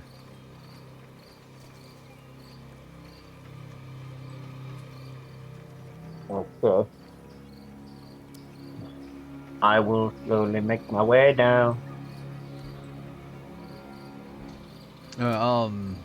Thraine, are you doing anything? The Thraine Company Bar. Brothers in arms.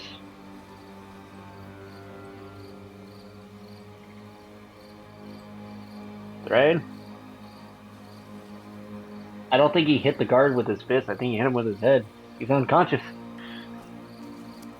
Oh dear. Hold on a minute. Oh, no, he says BRB. Oh, okay. Alright. We're just gonna assume Thraine is staying upstairs, so Bar is down here alone. Okay. Taking a peek. The rest of you, you've I peek all... around the corner. Yep. I ended up laying this map out wrong. I apologize. It's alright. But, I went ahead and do We'll fix it this. in post. That door there leads what you can assume is outside. Okay. But I forgot to add in a door that would be here. I'll mark it with a. Where's the there it is. Brush. Mark it with Just get like yellow. an entity token and put a door picture on it. Draw. I will mark it with Just use yellow. okay. Mark it in yellow. There's a door right here. It's my bad. We'll peek around the corner, make sure no one's hiding there. Oh, by the way, I assume since it took us a couple hours, did we shoot us? You guys could have short rested, yes. Yeah, so yeah, I'll go ahead and just Yeah. short rest real quick. You didn't long rest, but you guys could have short rested. Yeah, we'll say we did it during dinner.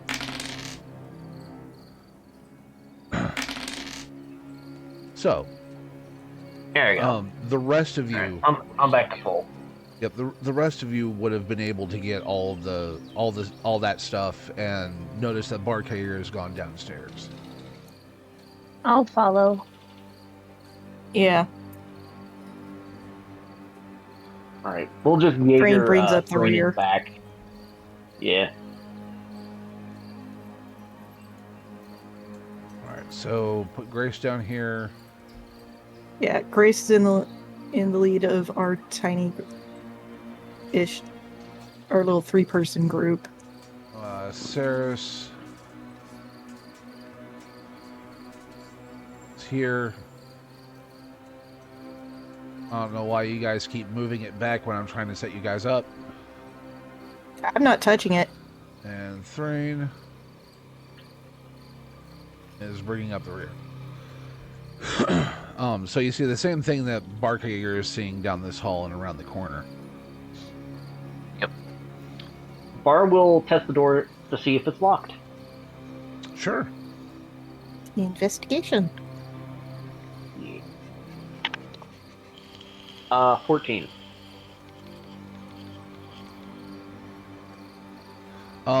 It does appear to be locked. Okay. Barr will stick his ear to the door and listen to see if there's movement or sounds from inside.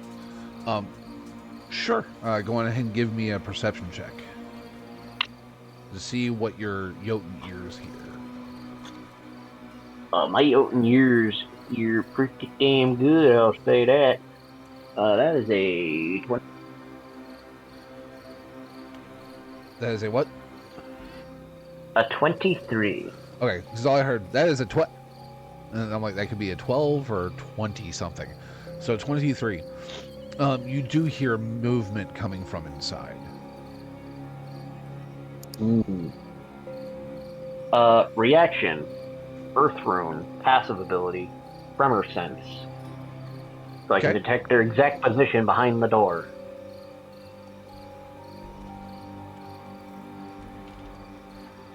I will have to add these in real quick.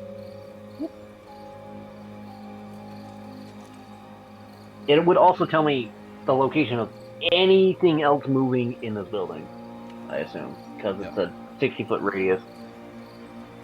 Yeah. Along with things just outside the walls. Yeah. So, like, I now know the group is following behind me now.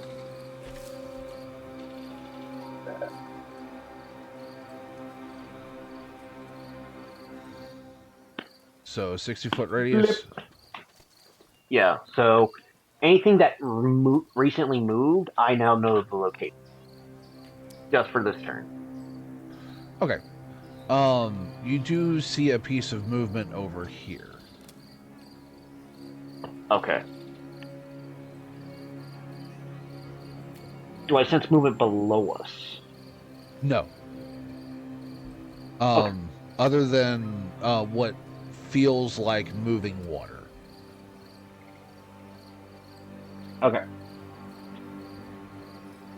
I lean back over here because I sense the group moving. I wave them down the hall, and I hold up one finger and I point towards the door.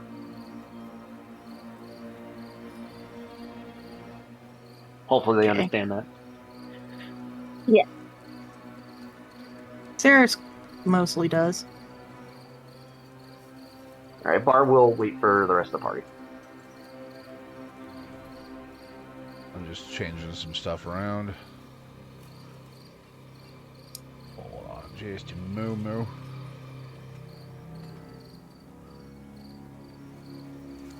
One more. When the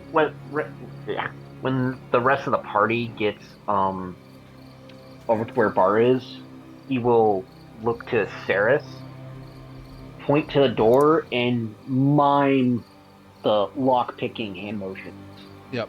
You don't have to like move 30 feet at a time. You can just move yourself into those locations.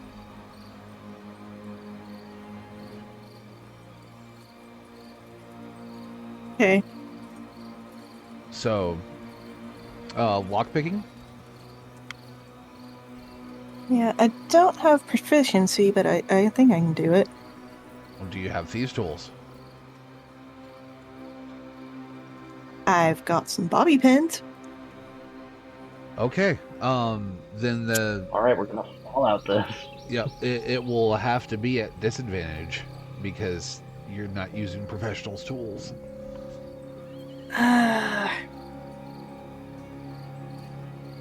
Right, she kneels down,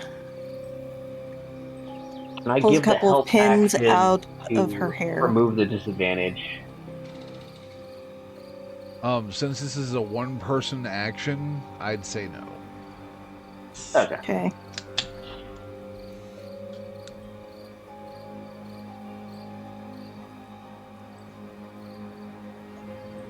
Oh.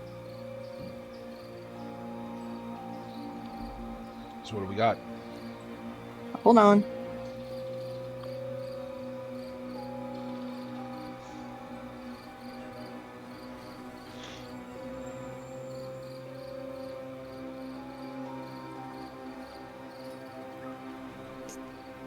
$13 versus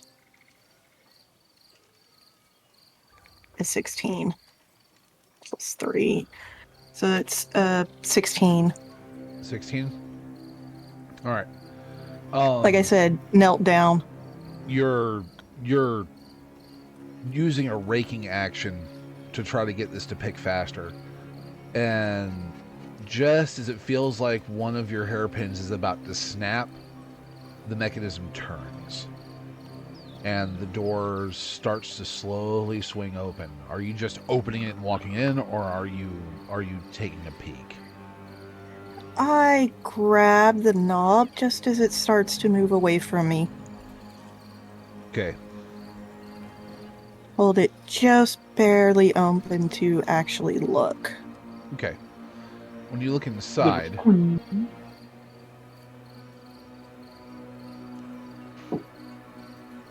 you see a what looks like a let's see. You see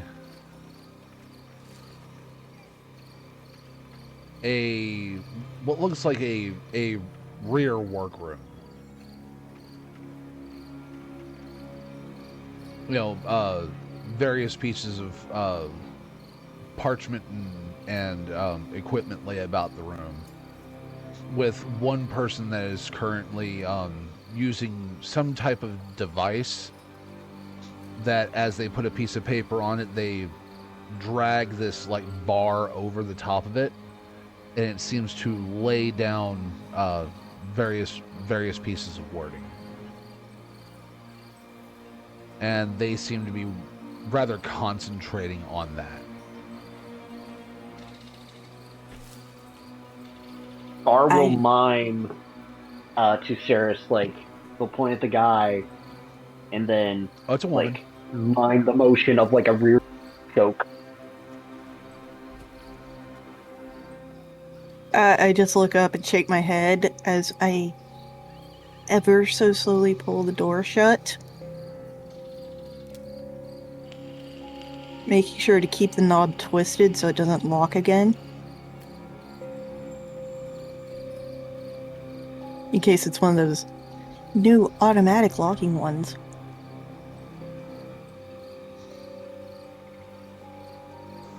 It is not. And then an stand. automatic locker. Yeah, I stand with my hand on the knob, lean towards Barkayer, and say, I'm not as focused as they are on whatever they're doing, which looks to be magical forgery. We might, one or two of us, be able to sneak in there, do some kind of sleeping hold. One of us. Yeah, I can do that.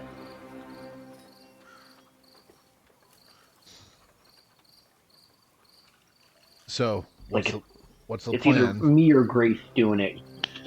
Either me or Grace will do the sleeper hold because we're the two strongest. So I'd say Grace has a lighter step. So if she and I go my in... room magic gives me advantage. So I think that might put us slightly on par. Although I think strength-wise, Grace and I are about the same.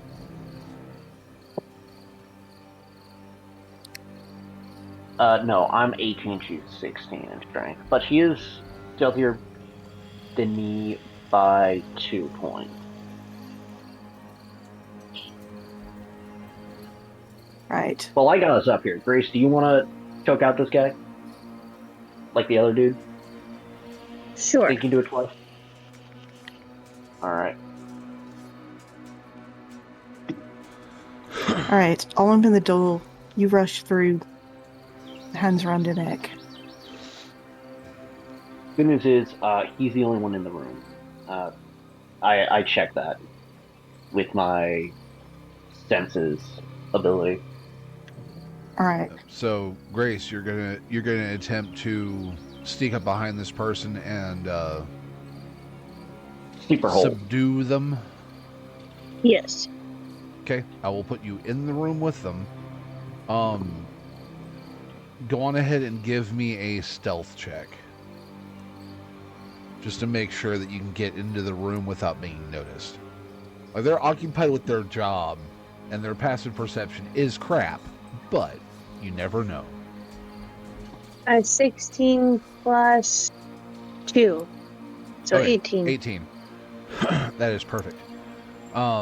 So you get up behind her. I would say that this would be a grapple check to Okay. successfully grab, and it will be contested. 14. Oh, grapples 3, so 14, 15, 16, 17. 17. Okay, they are going to try to get out of it with a 3. You literally like sneak up behind, just basically full headlock. They're Yeah, and trying one to breathe. hand covering the mouth while the other is around the throat. Yep, and well, not one hand around the throat. She's doing a proper headlock where no sound gets out. Yes, I'm saying one arm goes around throat and is locked around her shoulders, while instead of putting the other arm. Anyway, I'm in the room. So yes, this individual, they're not dead, they're just unconscious. Correct. Yeah, and Saris was through the door just behind her.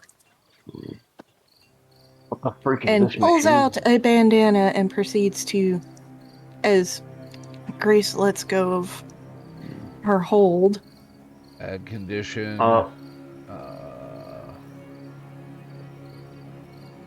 Barr would while they're doing that, Barr would go over to. I, as a player, know this is some form of printing press. Barr has no idea what the fuck this is, so he's gonna try and figure it out. Oh, great. I mean, he could just ask. While Saris is just tying Lady up. What is this weird machine? I literally told you it's for magical forgery. So these are the fake documents. for like all the debts that they collect. Crap, I forgot to make all Travel of these individuals papers. seen. I apologize. Yeah, I attacked a Alright. Yeah, invisible person. yeah, she was there. So Barr okay. needs to move over. No, Barr can stand on Oh, top sorry, of I'm it. It's standing fine. on it. My foot's just 800 pounds directly on one foot standing on her chest. It's just a thing Nah, crunch, just the cage collapsing. we can move unconscious person between Ceres and Grace at this point. So, 'Cause- are Magical you? forging machine. So I'm just going to do. I would like to do a check to see, is this exactly what they're saying it is? And if so, how do I break it? Don't break it. Because I feel like that would be important. Not break. Steal. As having you said it was- finished. Was it described as just a small machine, or is this like it's taking up the whole wall? Is this Oh a no, big it's thing, on or the is it small? table. It's on the table.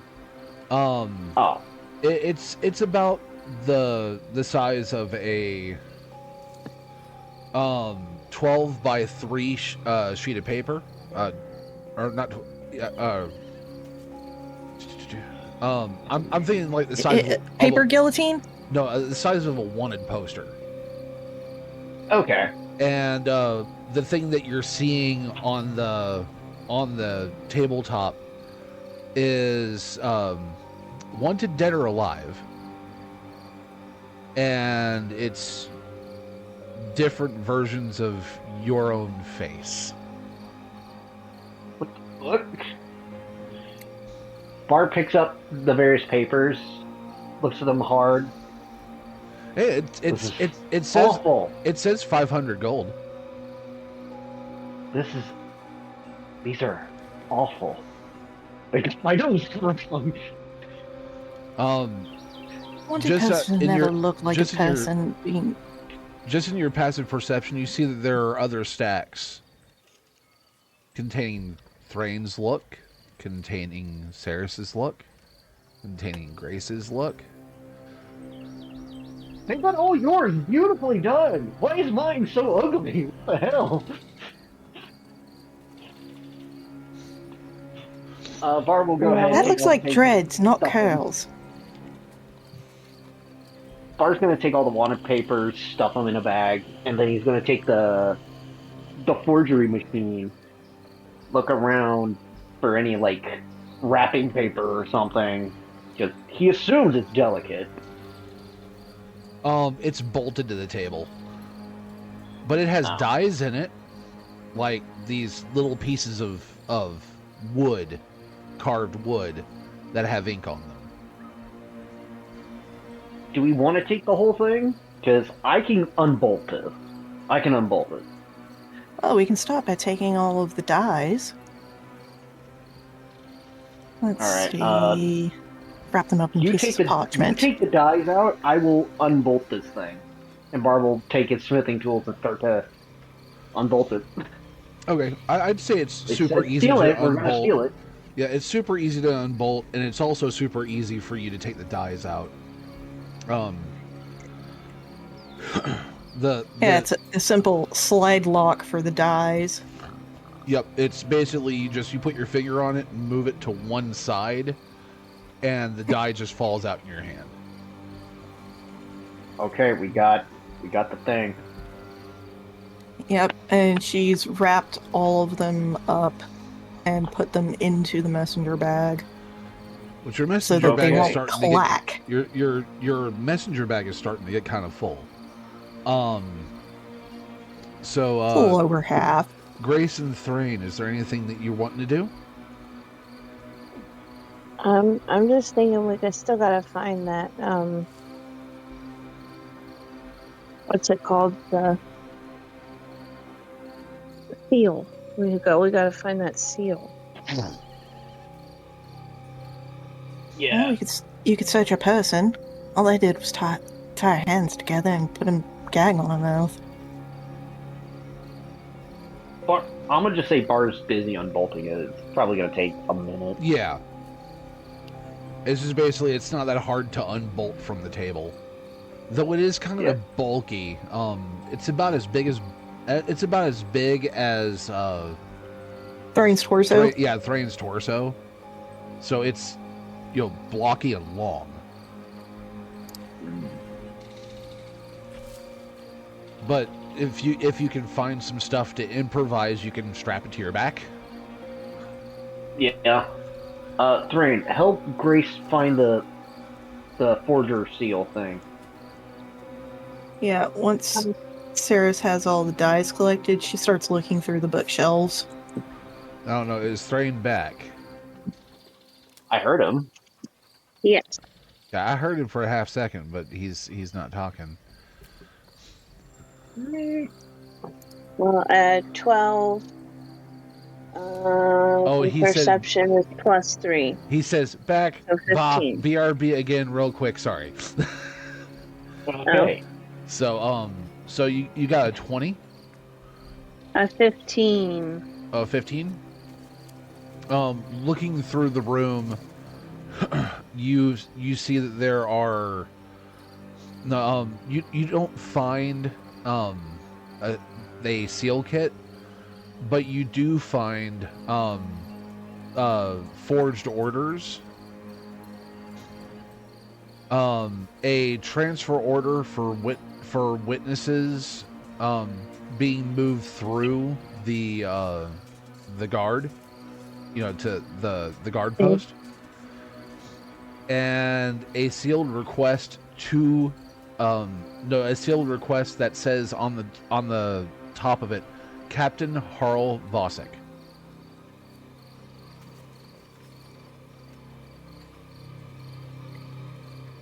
And if you read the name out loud, one of us would say, definitely pocket that. Yeah. Pocket all of that. Oh, yes. And I need somebody to roll a d6 for me and tell me the result. All right. I'll do it. Oh, you're back. Okay. Yeah. 3. 3. 3. You see, Thrain, I will just say that you were helping Grace check the room, and you find an arrest writ. Basically, arrest this individual for Darius Teach. Darius Teach. Godsman Teach. The guy who's the one guard who's our friend. Oh, that's not good. I What would is say it? that out loud. It's an An arrest arrest? thing. Yeah, an arrest for Teach, the one who was helping us out earlier. Oh, no. We definitely need to pocket that. If you want, I can put it in the bag. Yep. He'll hand it over without any hesitation.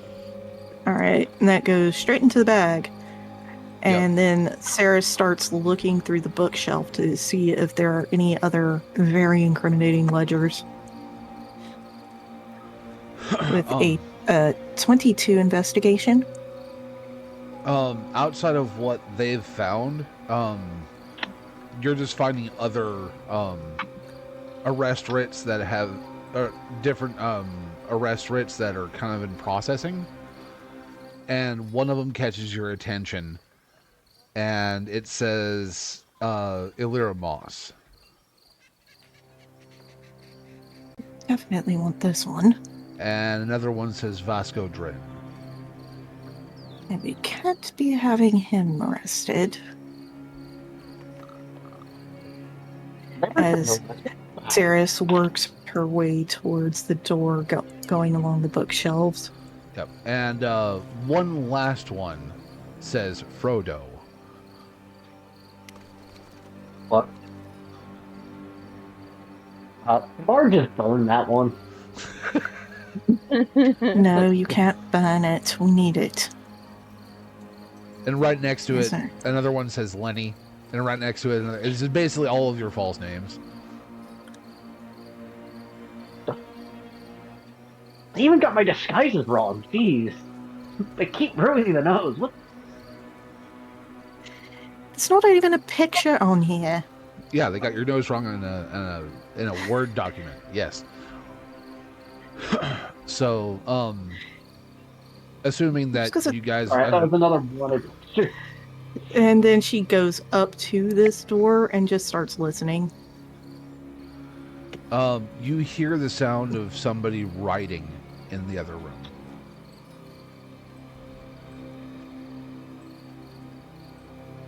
Alright, I slowly make my way back over. There's someone else writing in that front room. In that other room. Okay, I got it.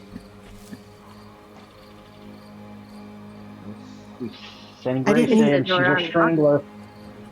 Grace, I didn't even check the door to see if it was unlocked. That's what I'm doing right now. Is the door locked? You grab the handle and give it a push because it doesn't have a knob on it. You just give it a push and it swings. It starts to swing open. Okay. And Slowly open the door. slowly open the door. See another individual sitting at a desk, working very studiously on something. Small gnomish man, hunched over this table, sitting on a high stool. Cast fireball. I sneak over to him, I guess, and do the same thing I did with the other lady. Let's see, all right. 13 plus 2 is 15 for 15? stealth. Okay, go on ahead. Roll his at disadvantage. Yep, I'm going to get to him, and then I'm going to...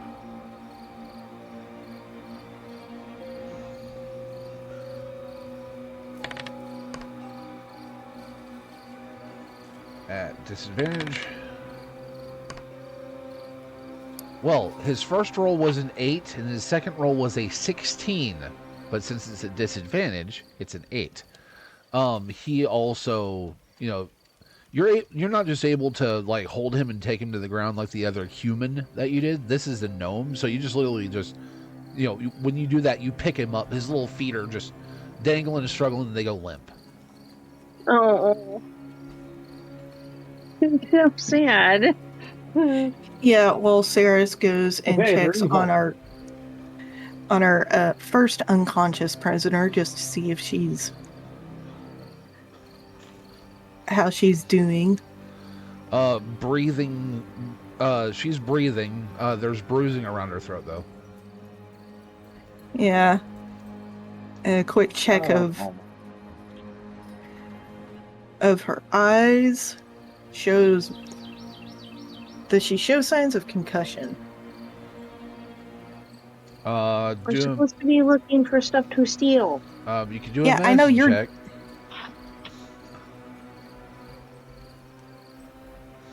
$15. Possible light concussion. I mean, the brain was deprived of oxygen. Okay, she should be fine in a couple of days. Won't be able to talk much, which is good enough. And then proceeds into the other room with Grace. Okay. Just lay him down next to the table, I suppose. Here in the middle. Okay, of the stuff on the desk in front of the little dude, or before he's on the floor, do I see that seal thing? Is it another 4D press? Go on ahead and give me a investigation check. Ooh, an 18. Investigation is +1, so 19. Okay. what you see that he is working on is a rejection complaint. No, he is writing a complaint rejection. The complaint seems to have been made against the Velvet Ledger. Put that in my pocket.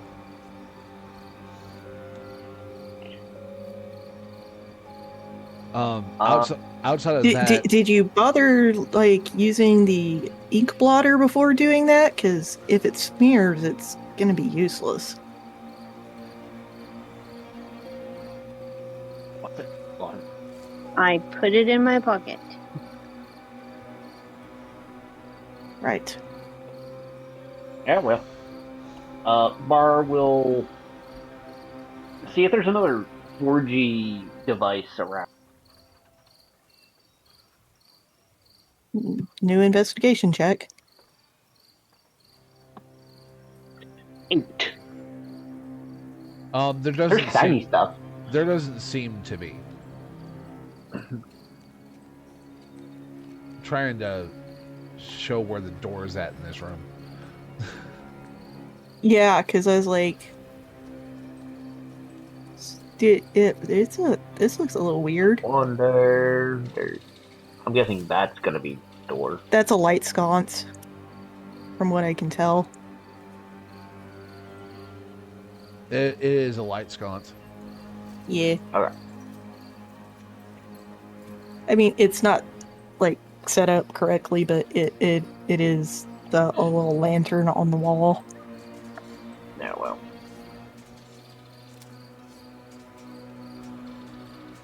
I'm not seeing anything of good use in here. There's some shiny stuff. It might be valuable.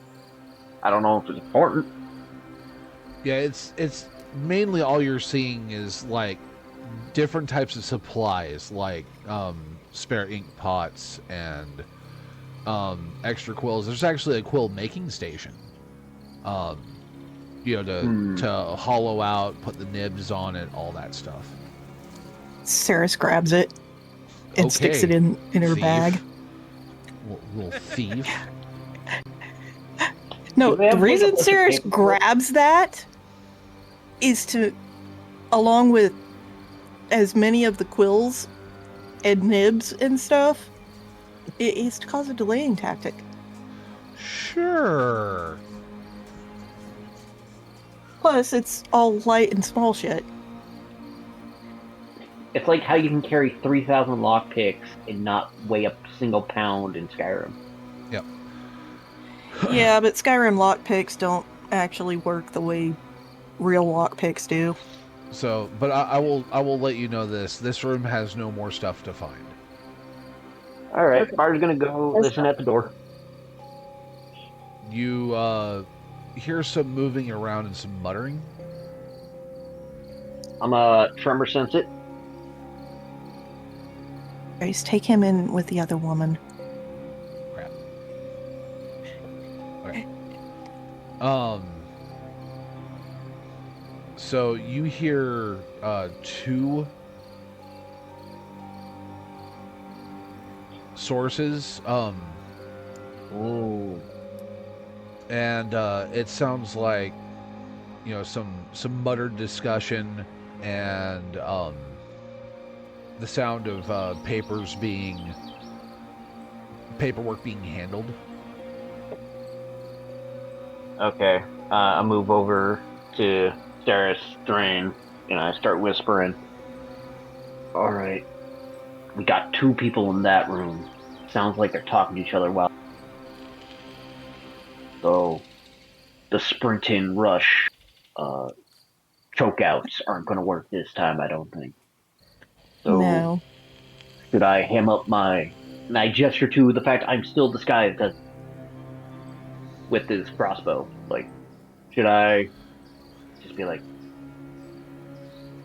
I was doing patrol on the roof, and decided, just come down here, see how stuff was going. See if you're all okay. Does anyone need a drink of water? No, That sort of tell thing. them you needed to take a leak, and you are not doing it off the roof. Right. That's a good one. Okay. Barr gently pats his face, gets ready to get into character, turns, heads to the door, and probably gestures to Thraine and Saris to move to whatever side of the room they need to be on, so when I open the door, it doesn't show them. Not immediately visible. Yeah. Alright. And I will open the door and stroll on in. Okay. You open the door and stroll on in and see two men that are handling various pieces of paperwork. The moment the door opens, they turn and look right at you and go, "Oh, hold on. I'm going to do this to gauge their reaction to you." Okay. I am disguised as a guard. Yep. They look at you and go, "What do you want now?" I thought it'd be appropriate if I went to, the bathroom, the proper bathroom, instead of pissing off the balcony. How long have you been on this post? I swear. Bathrooms It's been like 3 hours, dude. Like, cut me some slack. It's not my fault the boss man got us on double time because of the bunch of shenanigans of people doing. Like, you heard what happened in the market? Yes, we heard what happened in the market, and Yo, that shit was nasty. I saw that big dude. He swung that axe off with his head. Nasty work. it was, but that's beside the point. You know, because we've already told you 15 times. Bathroom's at the door at the back. You had to go past it to get to us anyway. Right. Sorry about that. Just one more thing. I just remembered I had a letter I need to pass over to one of you. And Barr will walk over. Just like filling in the pouch that has paper in it. Where did I put it? It was orders from.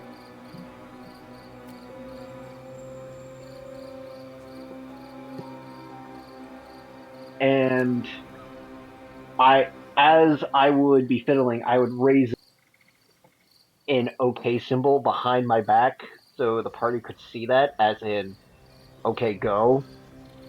And I would immediately go grab, I guess, figure 12 by the throat with one hand and immediately knock him out. Okay, the second guy, who's going after him? Can I, with one hand, actually, since I'm big enough, could I grab this guy with one hand and then also move over to carry him at the other guy? Or at least cover his mouth. One hand chokes, one stops from screaming. Could I do that? You could, I have 2 but attacks. there would be enough time for number 8 to scream. Or yell out. Okay. I mean, if great. Wait, since I'm fiddling with the pouch, could I grab my sock of coins, pull one attack, swings the coins at the dude's head, the other unarmed strike punch the closest dude in the face. So range attack goes first at 8, and then I punch 12. And I have Tavern Brawler, so I'm proficient. Sure.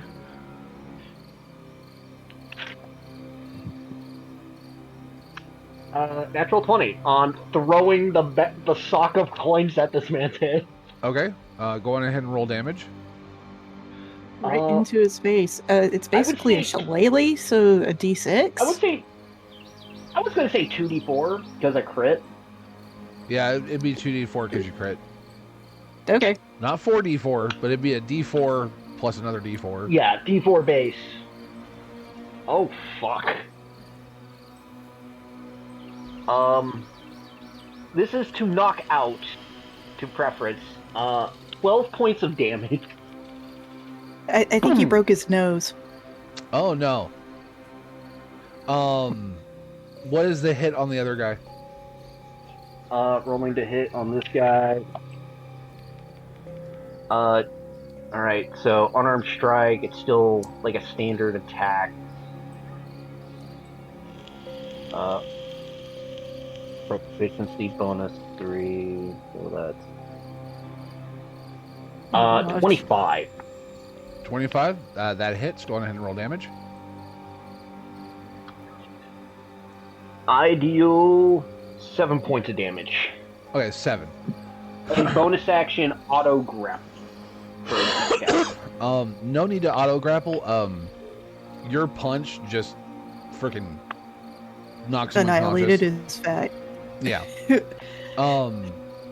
Okay, so 12 has broken nose, and 8 is... 12 might be dead.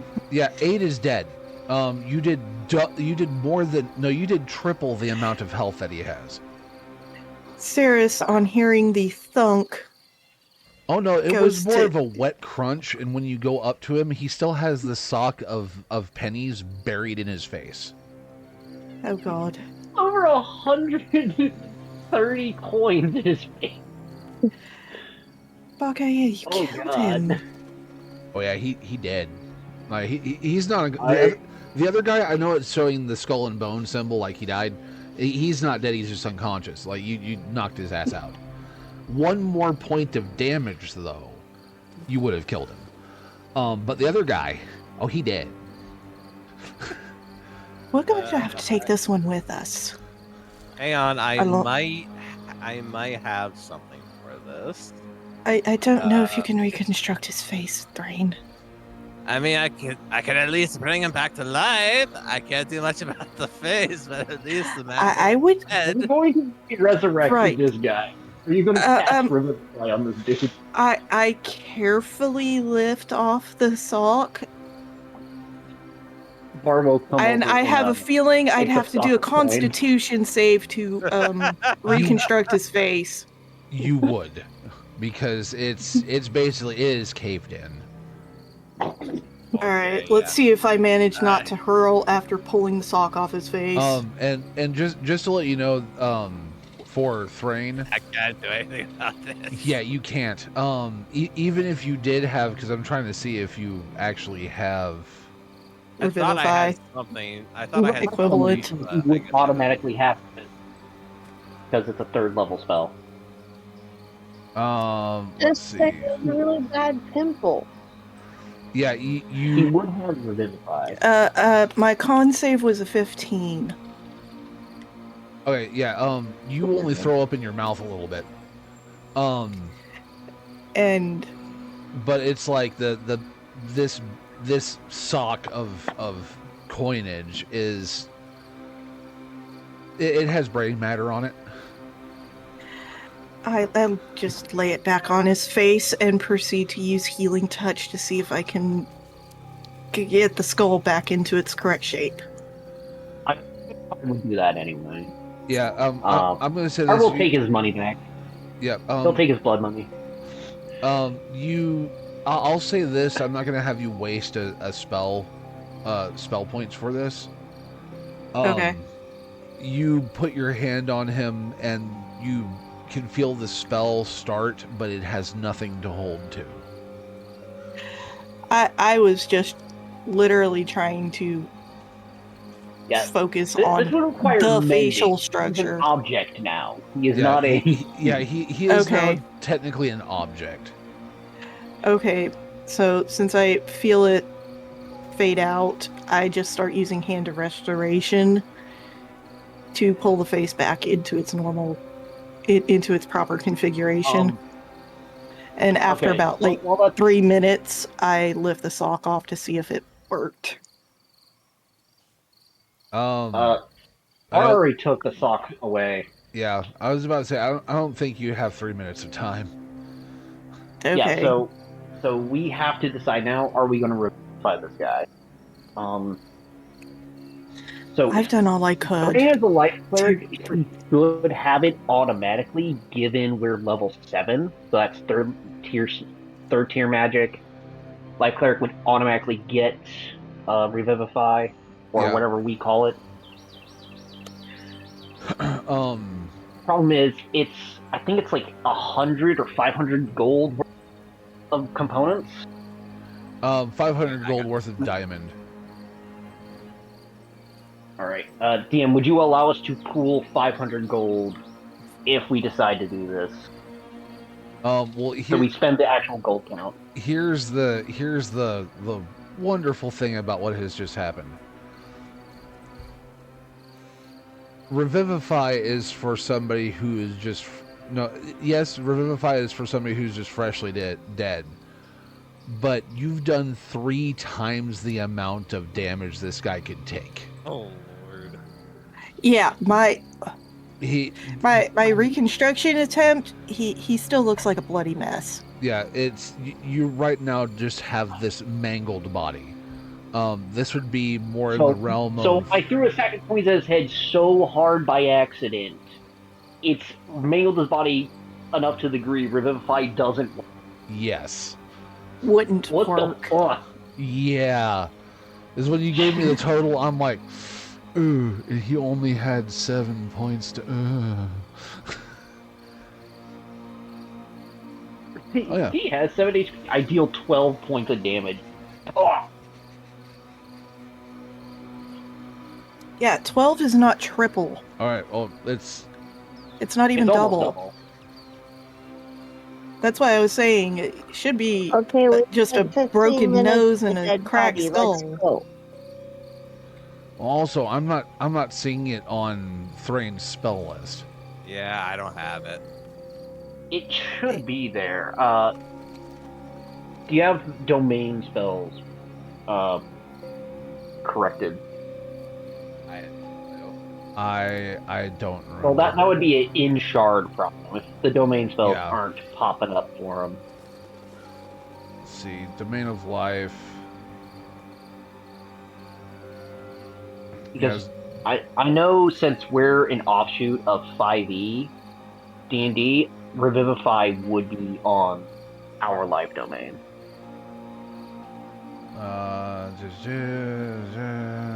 If it's not, that's something we do need to fix. 2 extra dice of healing from your spells. Heal damage from attacks. Yeah, I'm Okay, not seeing no. it. Yeah, I'm not seeing it either. Domain. Do you see any domain spells at all? I'm assuming the Radiant Flash, Repel Undead, Life Preserver, Channel Divinity, Divine Ward is my Channel Divinity. Yeah, it says it right there, Channel Divinity. So it's not a channel divinity. So domain spells are spells that are automatically added to spells you prepare.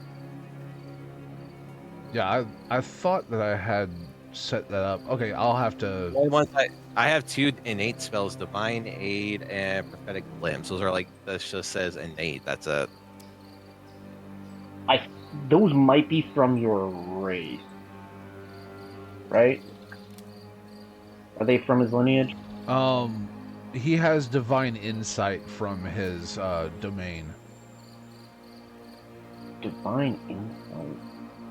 What's Divine Insight? It's essentially our version of Bless. So, regardless, can't take too much time on this, guys. Yeah. Okay. I'm honestly not seeing Divine Insight. It's alright. Like I said, we can't waste too much time on this. Let's keep this moving. So, you're now in this room with a corpse and a almost corpse. What are you doing? Looking for the seal. Yeah, I guess we. I'm guessing Thraine goes over to barely breathing guy and heals him. Yeah. Yeah, that's exactly what I'm gonna do. Which one is that, 8 or 12? It's 12. 12 is the one who's barely breathing. 8 is dead. Yeah, so I will do a yeah, I think I'll just do hand restoration on him just to get up. Yeah, Saris just looks for something to cover up the corpse. Okay. As you cast Hand of Restoration, his eyes pop open and he starts filling his lungs to scream. Hand over Hey, mouth. use that same hand that I used to heal him and cover his mouth. Like, I just hold a finger up to my mouth. They say, shh, shh, shh. Don't freak out. You're safe. They're not going to hurt you further. I apologize for what my friend did. They're not going to hurt you more. Just relax. I don't apologize. I don't apologize. Give me a persuasion check at disadvantage. Yeah, I figured as much. Give me a sec. Hey, there it is. Dang, I gotta forget that one. 18. So persuasion. I think I have a -1, so it's actually 17. 17 total for me. I'd say out of fear, he agrees with you and decides to not say anything. That works. That works. I will proceed to tie him up and gag him That also works. while everyone else searches for the seal. How's it? Yeah, I this think hard to find Sarah's a managed to sea find man? like some burlap or something. Sure. Just, shove him under a table, something. So who's doing investigation checks? I mostly covered his head up and started searching his body. I'm sorry, just like that stealth missions go burr. I got a dirty 20 for searching the now corpse. Since I can't see his face, I feel better. Okay. I'm going to call this weapon blood money. Sure.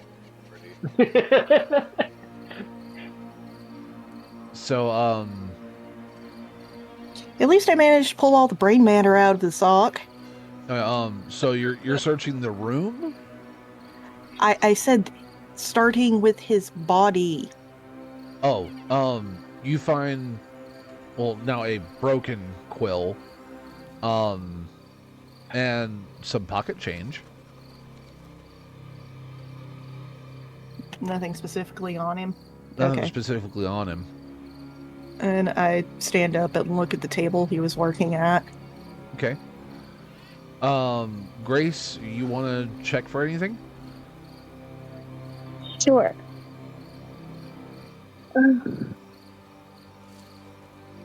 As Thraine is healing this guy and telling him to shush.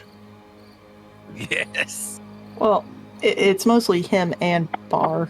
16 Yeah, the big guy here is making plus it really 1, so 17.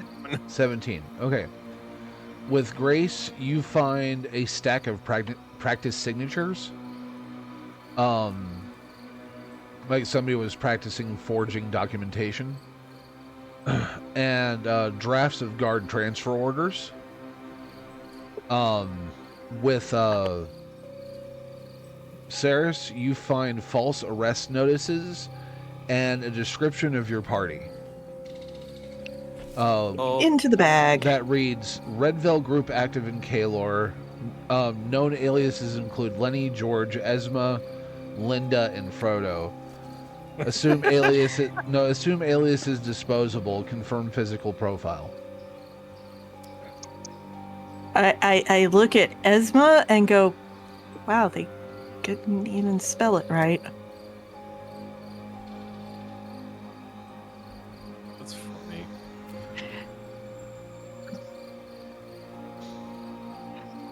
I am now wielding blood money. Oh, lordy. Alright, so... And proceed around the rest of By the way, you said the dead guy had pocket change, right? yes. You're gonna add to it. Yeah. Sure, I just hand it Oh, over to you. So morbid. This is so morbid on so many levels. Yes, it is, and I love it. What's it So like? 5 how combos? much is he adding? You said pocket change, Arcus. Yeah, he has on his person... How much? He has on his person 30 pieces of silver. Oh, lordy. Okay. I drop it into the sock. All right. The sock now has 30 pieces of silver plus 132 pieces of copper. Sure. I think it upgrades to a D6 at this point. That's a lot of money. I think Thraine probably gets the reference, but anyway. Oh, I got the reference. 30 pieces of silver for a betrayal. Yep, I got it. I got it. All right. Serious Grace, have you found the steel yet? No, but there seems to be one more room to check. All right. Do we want me to go in first again, or? I don't think that's a good idea. You know, fine. I'll put blood money away. I'll take out the heavy crossbow. Is this better? Not really. All right then. I will stand by the door. I'll tremor sense it. How many people behind this door? Well, I mean, your tremor sense would have caught anything behind that door. Yep, that's what he's doing. Oh, I meant when he was behind the other door. Shouldn't it have caught most of that room? It would have, but I'm mainly focusing the attention on room by room. That way, Scott doesn't have to do it all the time. So I saw one blip. You sense somebody right here. Yes, Isaac. But that is moving toward that door. I turn around to Grace and say, "Dude's coming in. Dude's coming towards the door." Because the sound of a sack of coins hitting a meat suit and causing a loud thud, like a bad sack of potatoes. Okay, I stand to one side of the door, and I ready an action with blood money. and shoo Grace over towards the other door, so she's not in line of sight. Grace can be on the other side of the door if she wants to attempt to grapple choke out this guy, and if that fails, I hit him with blood money. Yeah, I just duck down behind the table as I see the two of you move away from the door. Alright, I'm at the ready. Okay. My ready action is if Grace's grapple fails, I attack. So it would go off before he screams. Okay. You hear Actually, would you hear this? Hold on. I mean, they're pretty close to the door. Yeah. Let's see. I can roll a perception check to see if I hear. Well, right now, because I am listening for him to come to the door. Well, right now, all of your passives are failing you. The only one that would have noticed was Fido, but Fido is not here. Well, I'm also the farthest away from the door and ducked down, so... You also would not have heard it. Yeah, I'm saying there's extra explanation for why I wouldn't hear it. Yeah. But... maybe about 10, 15 seconds pass. And then you start smelling the faint smell of smoke. The faint smell of burning paper. Kick open the door. Good. I kick open the door. Okay, you kick open the door. I smell fire. Says the guard. So when you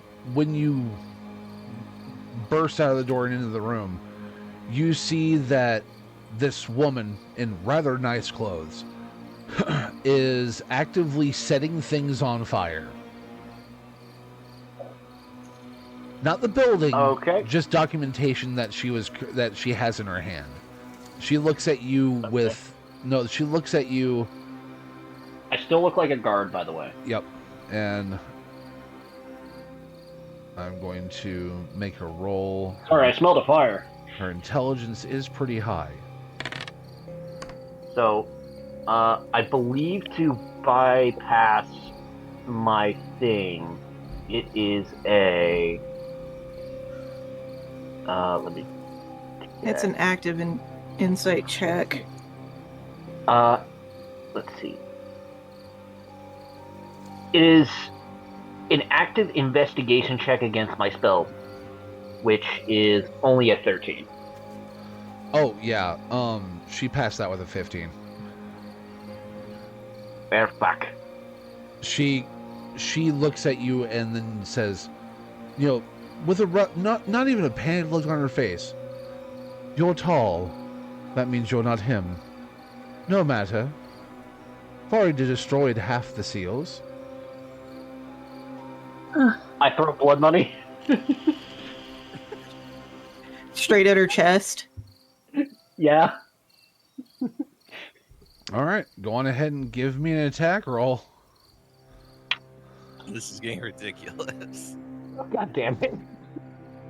What'd you do? Now he rolls low. No, I think we have another body. You rolled a 20. I crit again. Yo, blood money. Okay. Bloody Betty weighs Blood more money now. It's cooking. 2d6.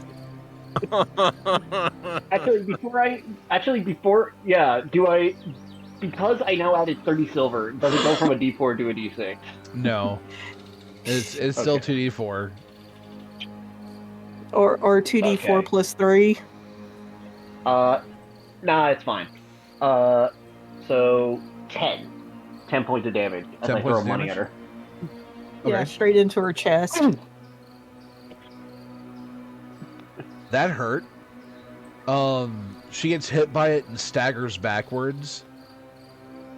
And before you can start moving on her, she goes, I don't need this place. And then she flips the table and screams. I need everybody to roll initiative.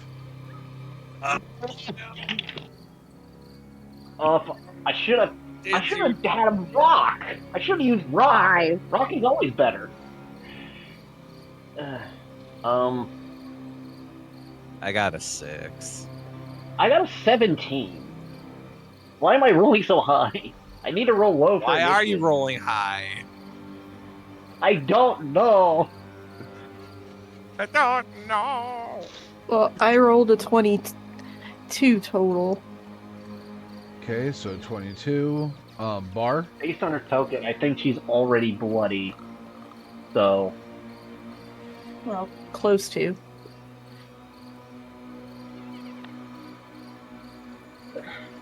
we call out to the gang. She's burning shit. She said she destroyed half the.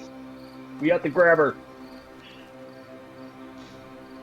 Okay. Barcayer, what is your initiative? You said Oh, I 19. said 17. 17? Oh, I thought you 17. said 19. No, Alright. it's 7. Grace? 17. 5. 5. Okay. Mm, I go over to this how to work. Okay, we need to pause for about 45 seconds so I can go to the bathroom. Okay. One more thing. It's almost 8. Grace, how you doing? You good for a short combat? I will try. Okay. Fine. I will be back as quickly as I can.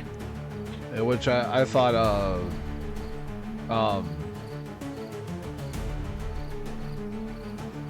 be back Well, again. if we hadn't have spent 20 minutes on trying to revive a dead body, we'd be done by now. Yep. I mean, you're not wrong. And Thraine, don't you have something you have to go and handle IRL? No, I'm good. I did that earlier. I messaged you about you must have seen. Okay. Yeah, No, I'm I good. just saw the BRB. I didn't know that it was that quick. Yeah, good.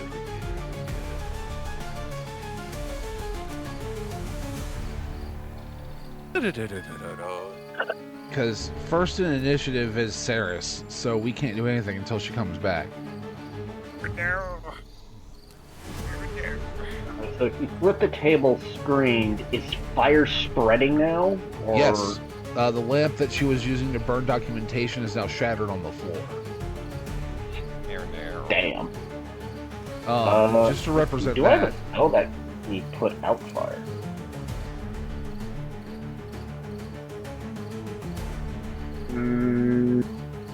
Nope. We can't put out fire. I mean, I think I have a You way. said you had to go to the restroom. She is. He's talking to us while going to the bathroom. That's nice. No, I'm not. No, I got Barr, that was Barr's excuse to come down here, was that he was looking for the bathroom. Oh yeah, in He's a character. big guy. He's got a big bladder. Just put the fire out. Yeah, no, she saw through his disguise. Oh, okay, but wait, I know what I know what Grace is talking about. Barr, you know, it's been a minute. I think Barr could pee. Try and piss the fire out. Just a one sit out, start pissing. Might as well just piss into the wind, am I right? Okay, I have a dumb idea that could work. What you have a dumb idea? Okay, you know, since we got time, dear storyteller, if I were to cast Armor of Frost on myself, I'm literally covering myself in ice, like temporary hit point ice armor. If I were to cover myself in ice, then dive into the fire and start rolling over in it to put it out, would that work? I don't know how Like well that would work. snow onto fire. I don't know how well that would work. Can you? It's like, I would imagine it's like rolling a giant snowball over fire. Understandable, but you also got to remember this is an oil lamp. Oh, it's oil fire. It's the oil on fire. Okay. And when she flipped over the table, it caused a 10-foot radius of oil to catch on fire.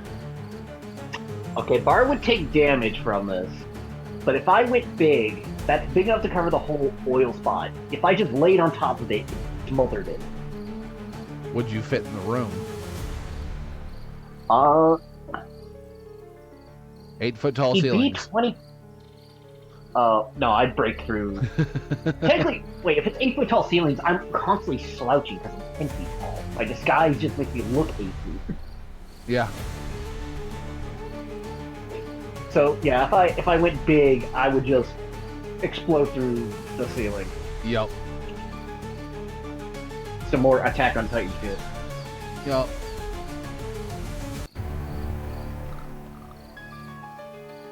Well, Waiting for Deanna to return.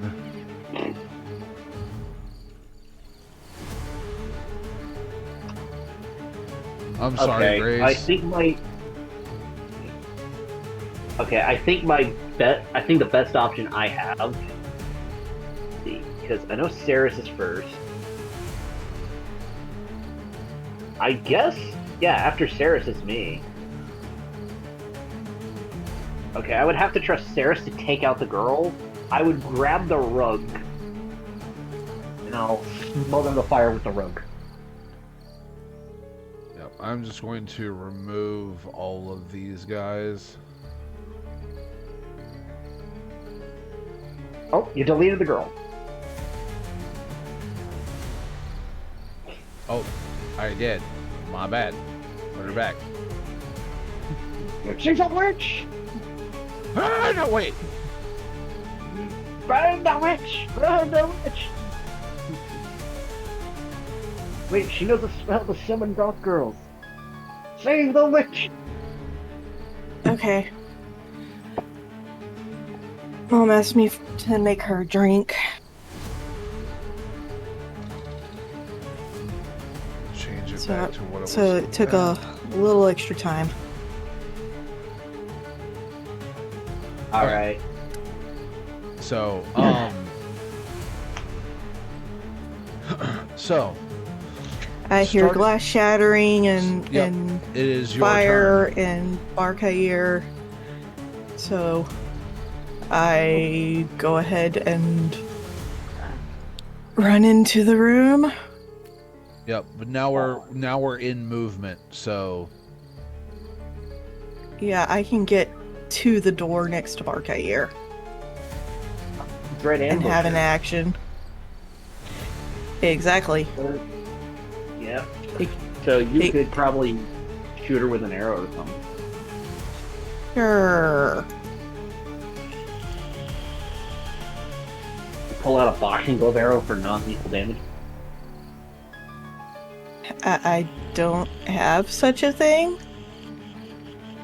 Oh, what is it?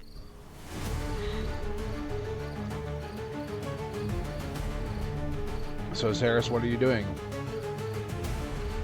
This woman has just flipped over a table and screamed for the guard.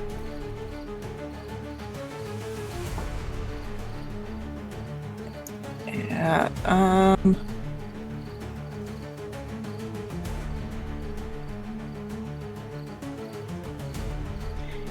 screw it. She's the ex-colleague. I just hit her with a mind spike. Okay, go on ahead and Ooh. cast it so I know what to save against. Magic. Alright, Doing the intelligence. spell shoot. It is an intelligence saving throw.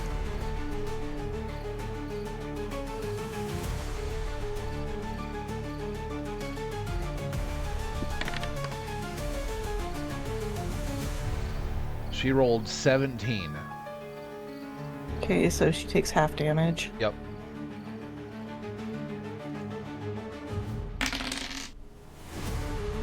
Four. Okay. Now she's officially bloodied.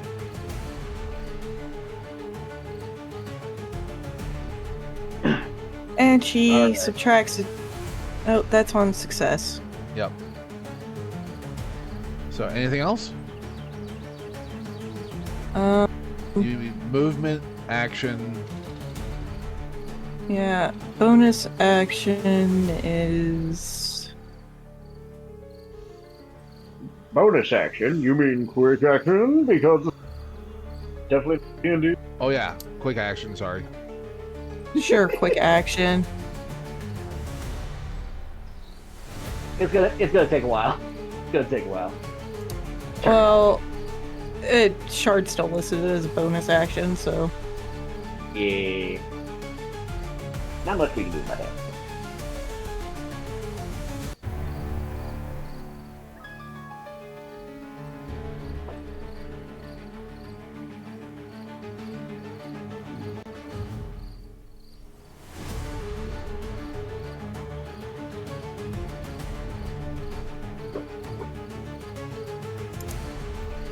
Yeah, I don't have any that I can really do to her. Okay. You have a dagger. No, I've just got a Yonkla, Okay, never mind. which is a sword.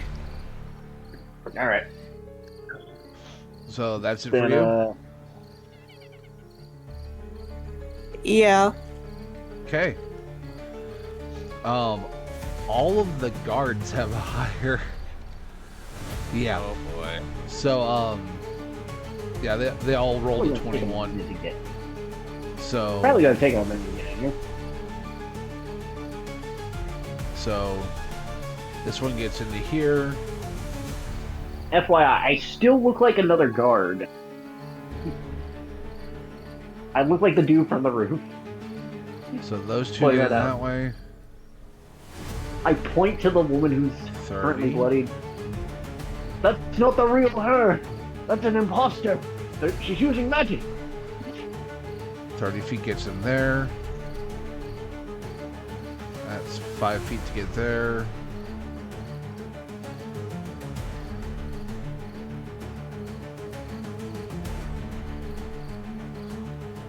20 feet.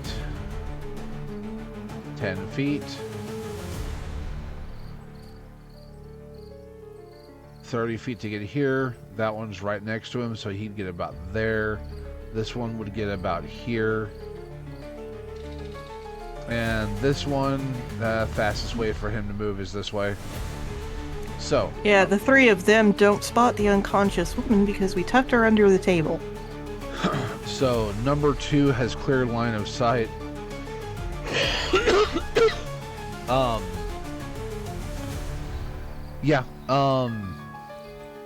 He's chucking his spear at Saris. That is an 11 to hit. Nope. Okay. The one right in front of you. That is a 6 to hit. Did you say 6? 6. They're guards. I just stare at him.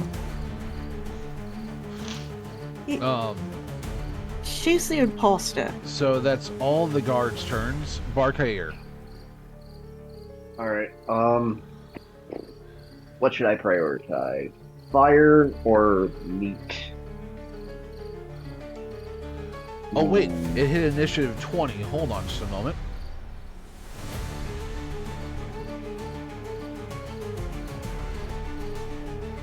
Oh, Yep, oh dear. on initiative 20, the fire spreads 5 feet.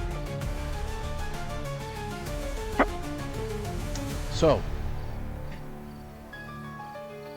Okay, let's see. That's about 15 feet. I push past the guys, I grab the rug, and then I go, I go over to the fire, and I use the rug to try and put the fire out. Don't worry, guys! I'll put out the fire, you handle the intruder!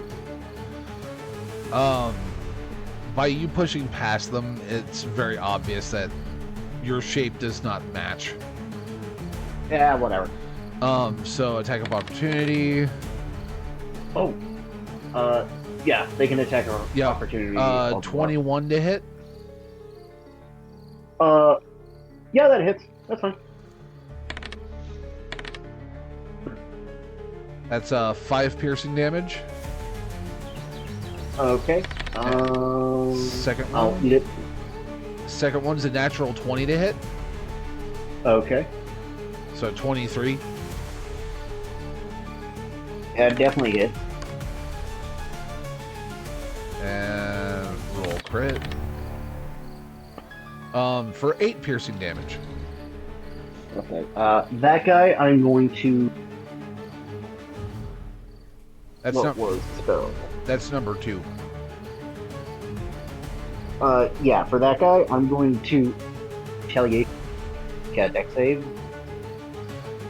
Okay, dex save. 13. Yep. 17. Okay, he passes, so he'll take half of 10 fire damage. Alright. So 5 points of fire damage. Alright, so you said you're going to try to make this fire go out? Yes. Instead, I'm just gonna retrace my movement. It's because they are standing on the rug, I don't think I'll be able to pick it up, but if I go here,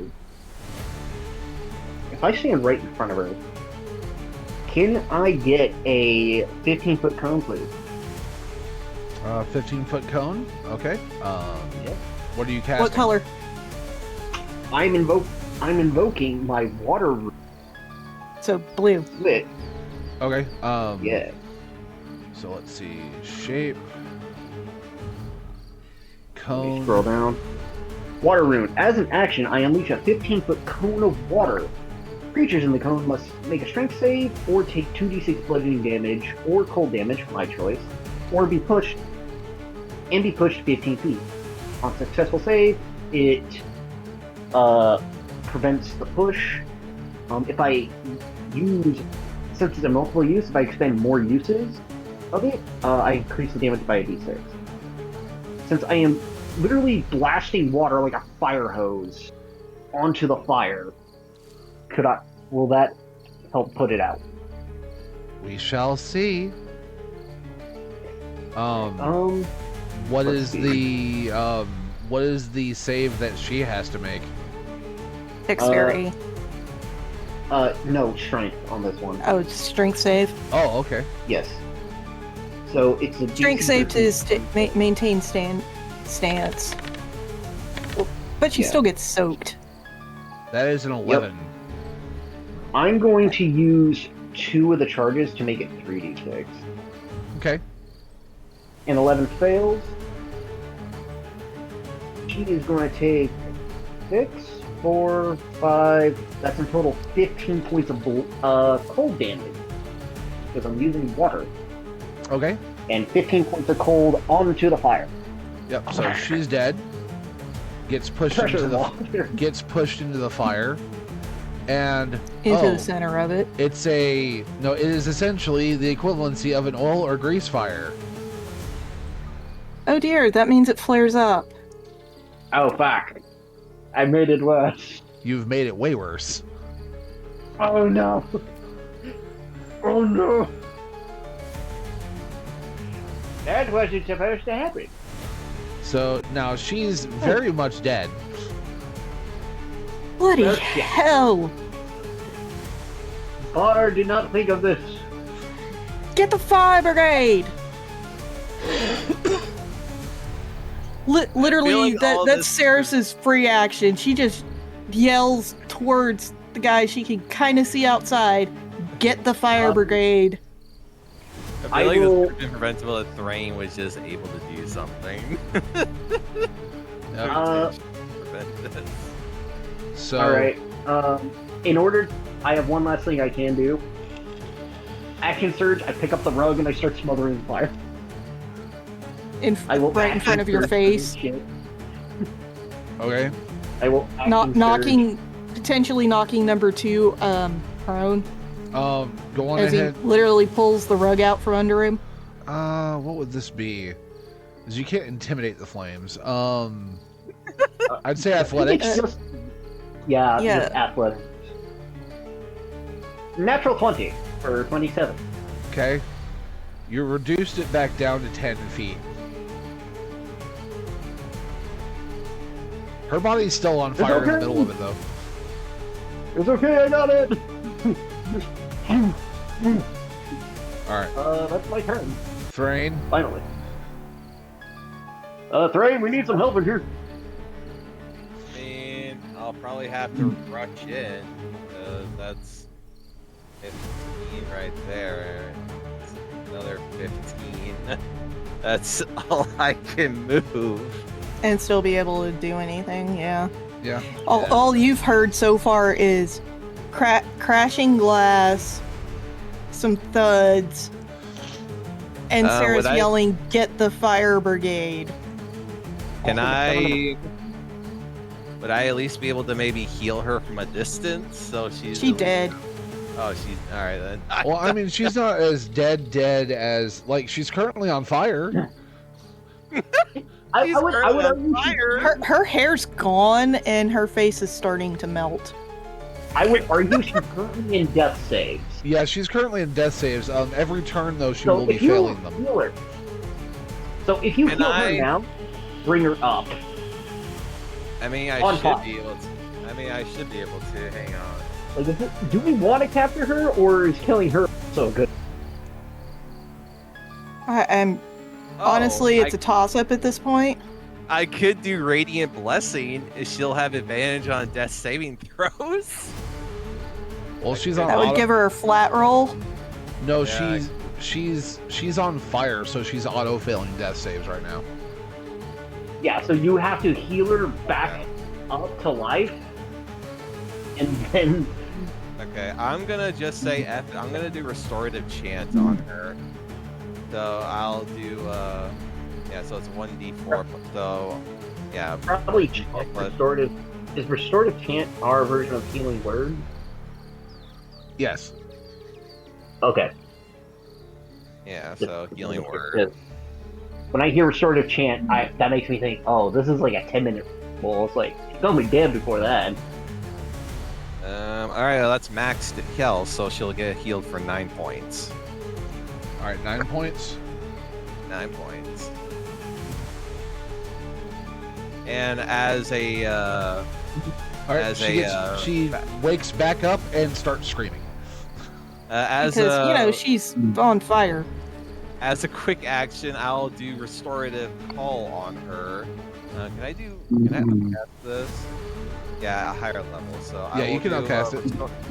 Yeah, I'm gonna do 6th level restorative call for her, so that'd be an additional 4d4 plus 5 on her specifically just to help her out. So that's I feel like at this point, death is better.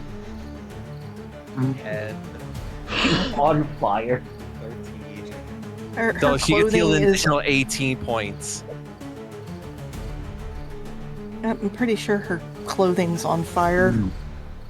I mean, we'll cover her up when we have the chance. For now, we gotta, as long as she's able to physically move herself out while being at full health, I think we'll be good.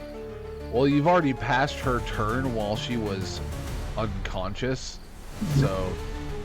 Yeah, I mean, there's not a lot I can do. She is prone and on fire. I'm trying. I got stubby legs. I can only move 30 feet. She maybe might have to back pilot move. Yeah. So Grace. Still up? If you're conscious, Grace. You might be unconscious. I heard a huh. It's your turn, dear.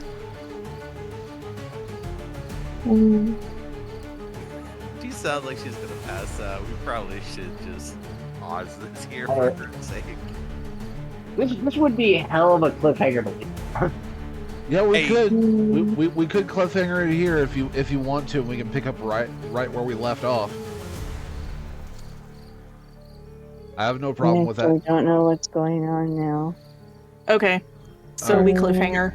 Yeah, I say we cliffhanger it. So she's resurrected in the fire, burning to death. Bar's trying to smother it after making it worse. Yeah. Because Barr doesn't know grease fire. So You'd think so, because fire. Okay. But we'll go on ahead and end it at a cliffhanger for tonight. As usual, thank you all so much for watching, and I'm sorry for it being so scatterbrained. I mean, that's kind of D&D, though. Let's be honest here. Yeah, but I will Zoom in say, on Bar's face. That man will do some heinous shit. yeah, but I will say, And Thraine will be there to pick up the pieces. Yep. But I will say, thank you all so much for watching. Make sure to like, follow, subscribe. Keep an eye out for when we actually post the website for Rise of Lost Legends, so you can possibly get yourself a copy here soon. But until then, keep adventuring, my friends. Bye. Stay safe, everyone. Sorry about this mess.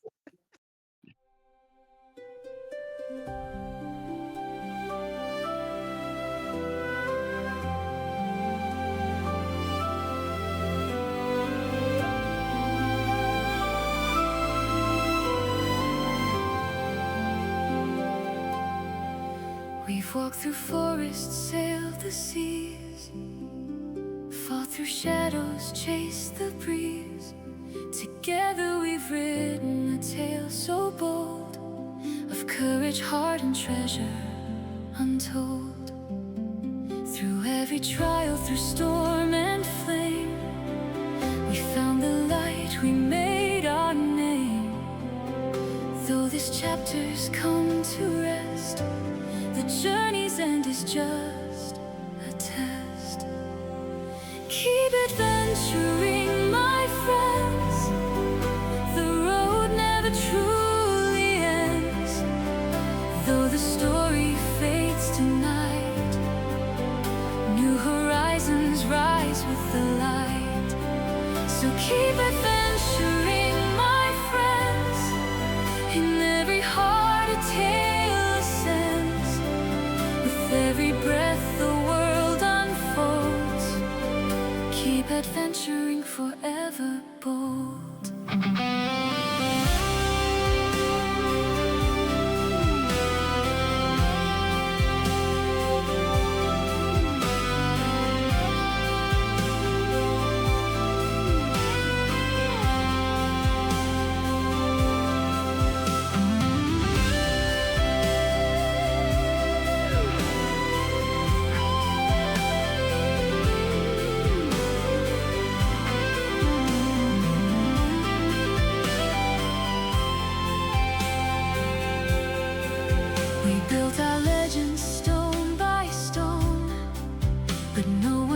travels this path alone.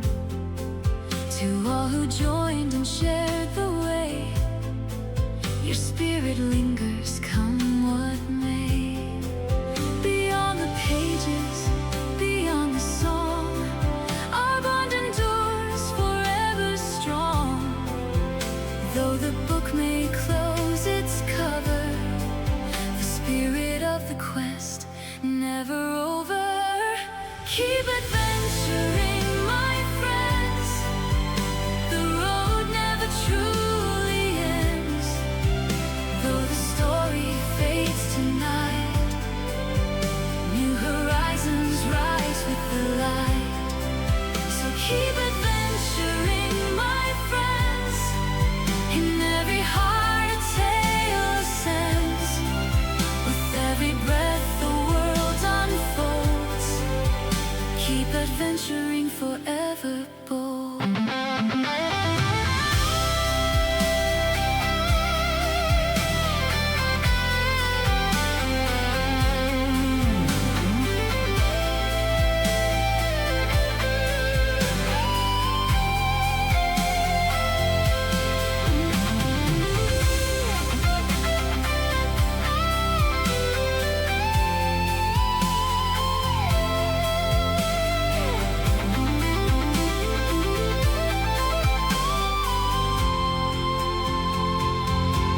The fire still burns, the stars still guide.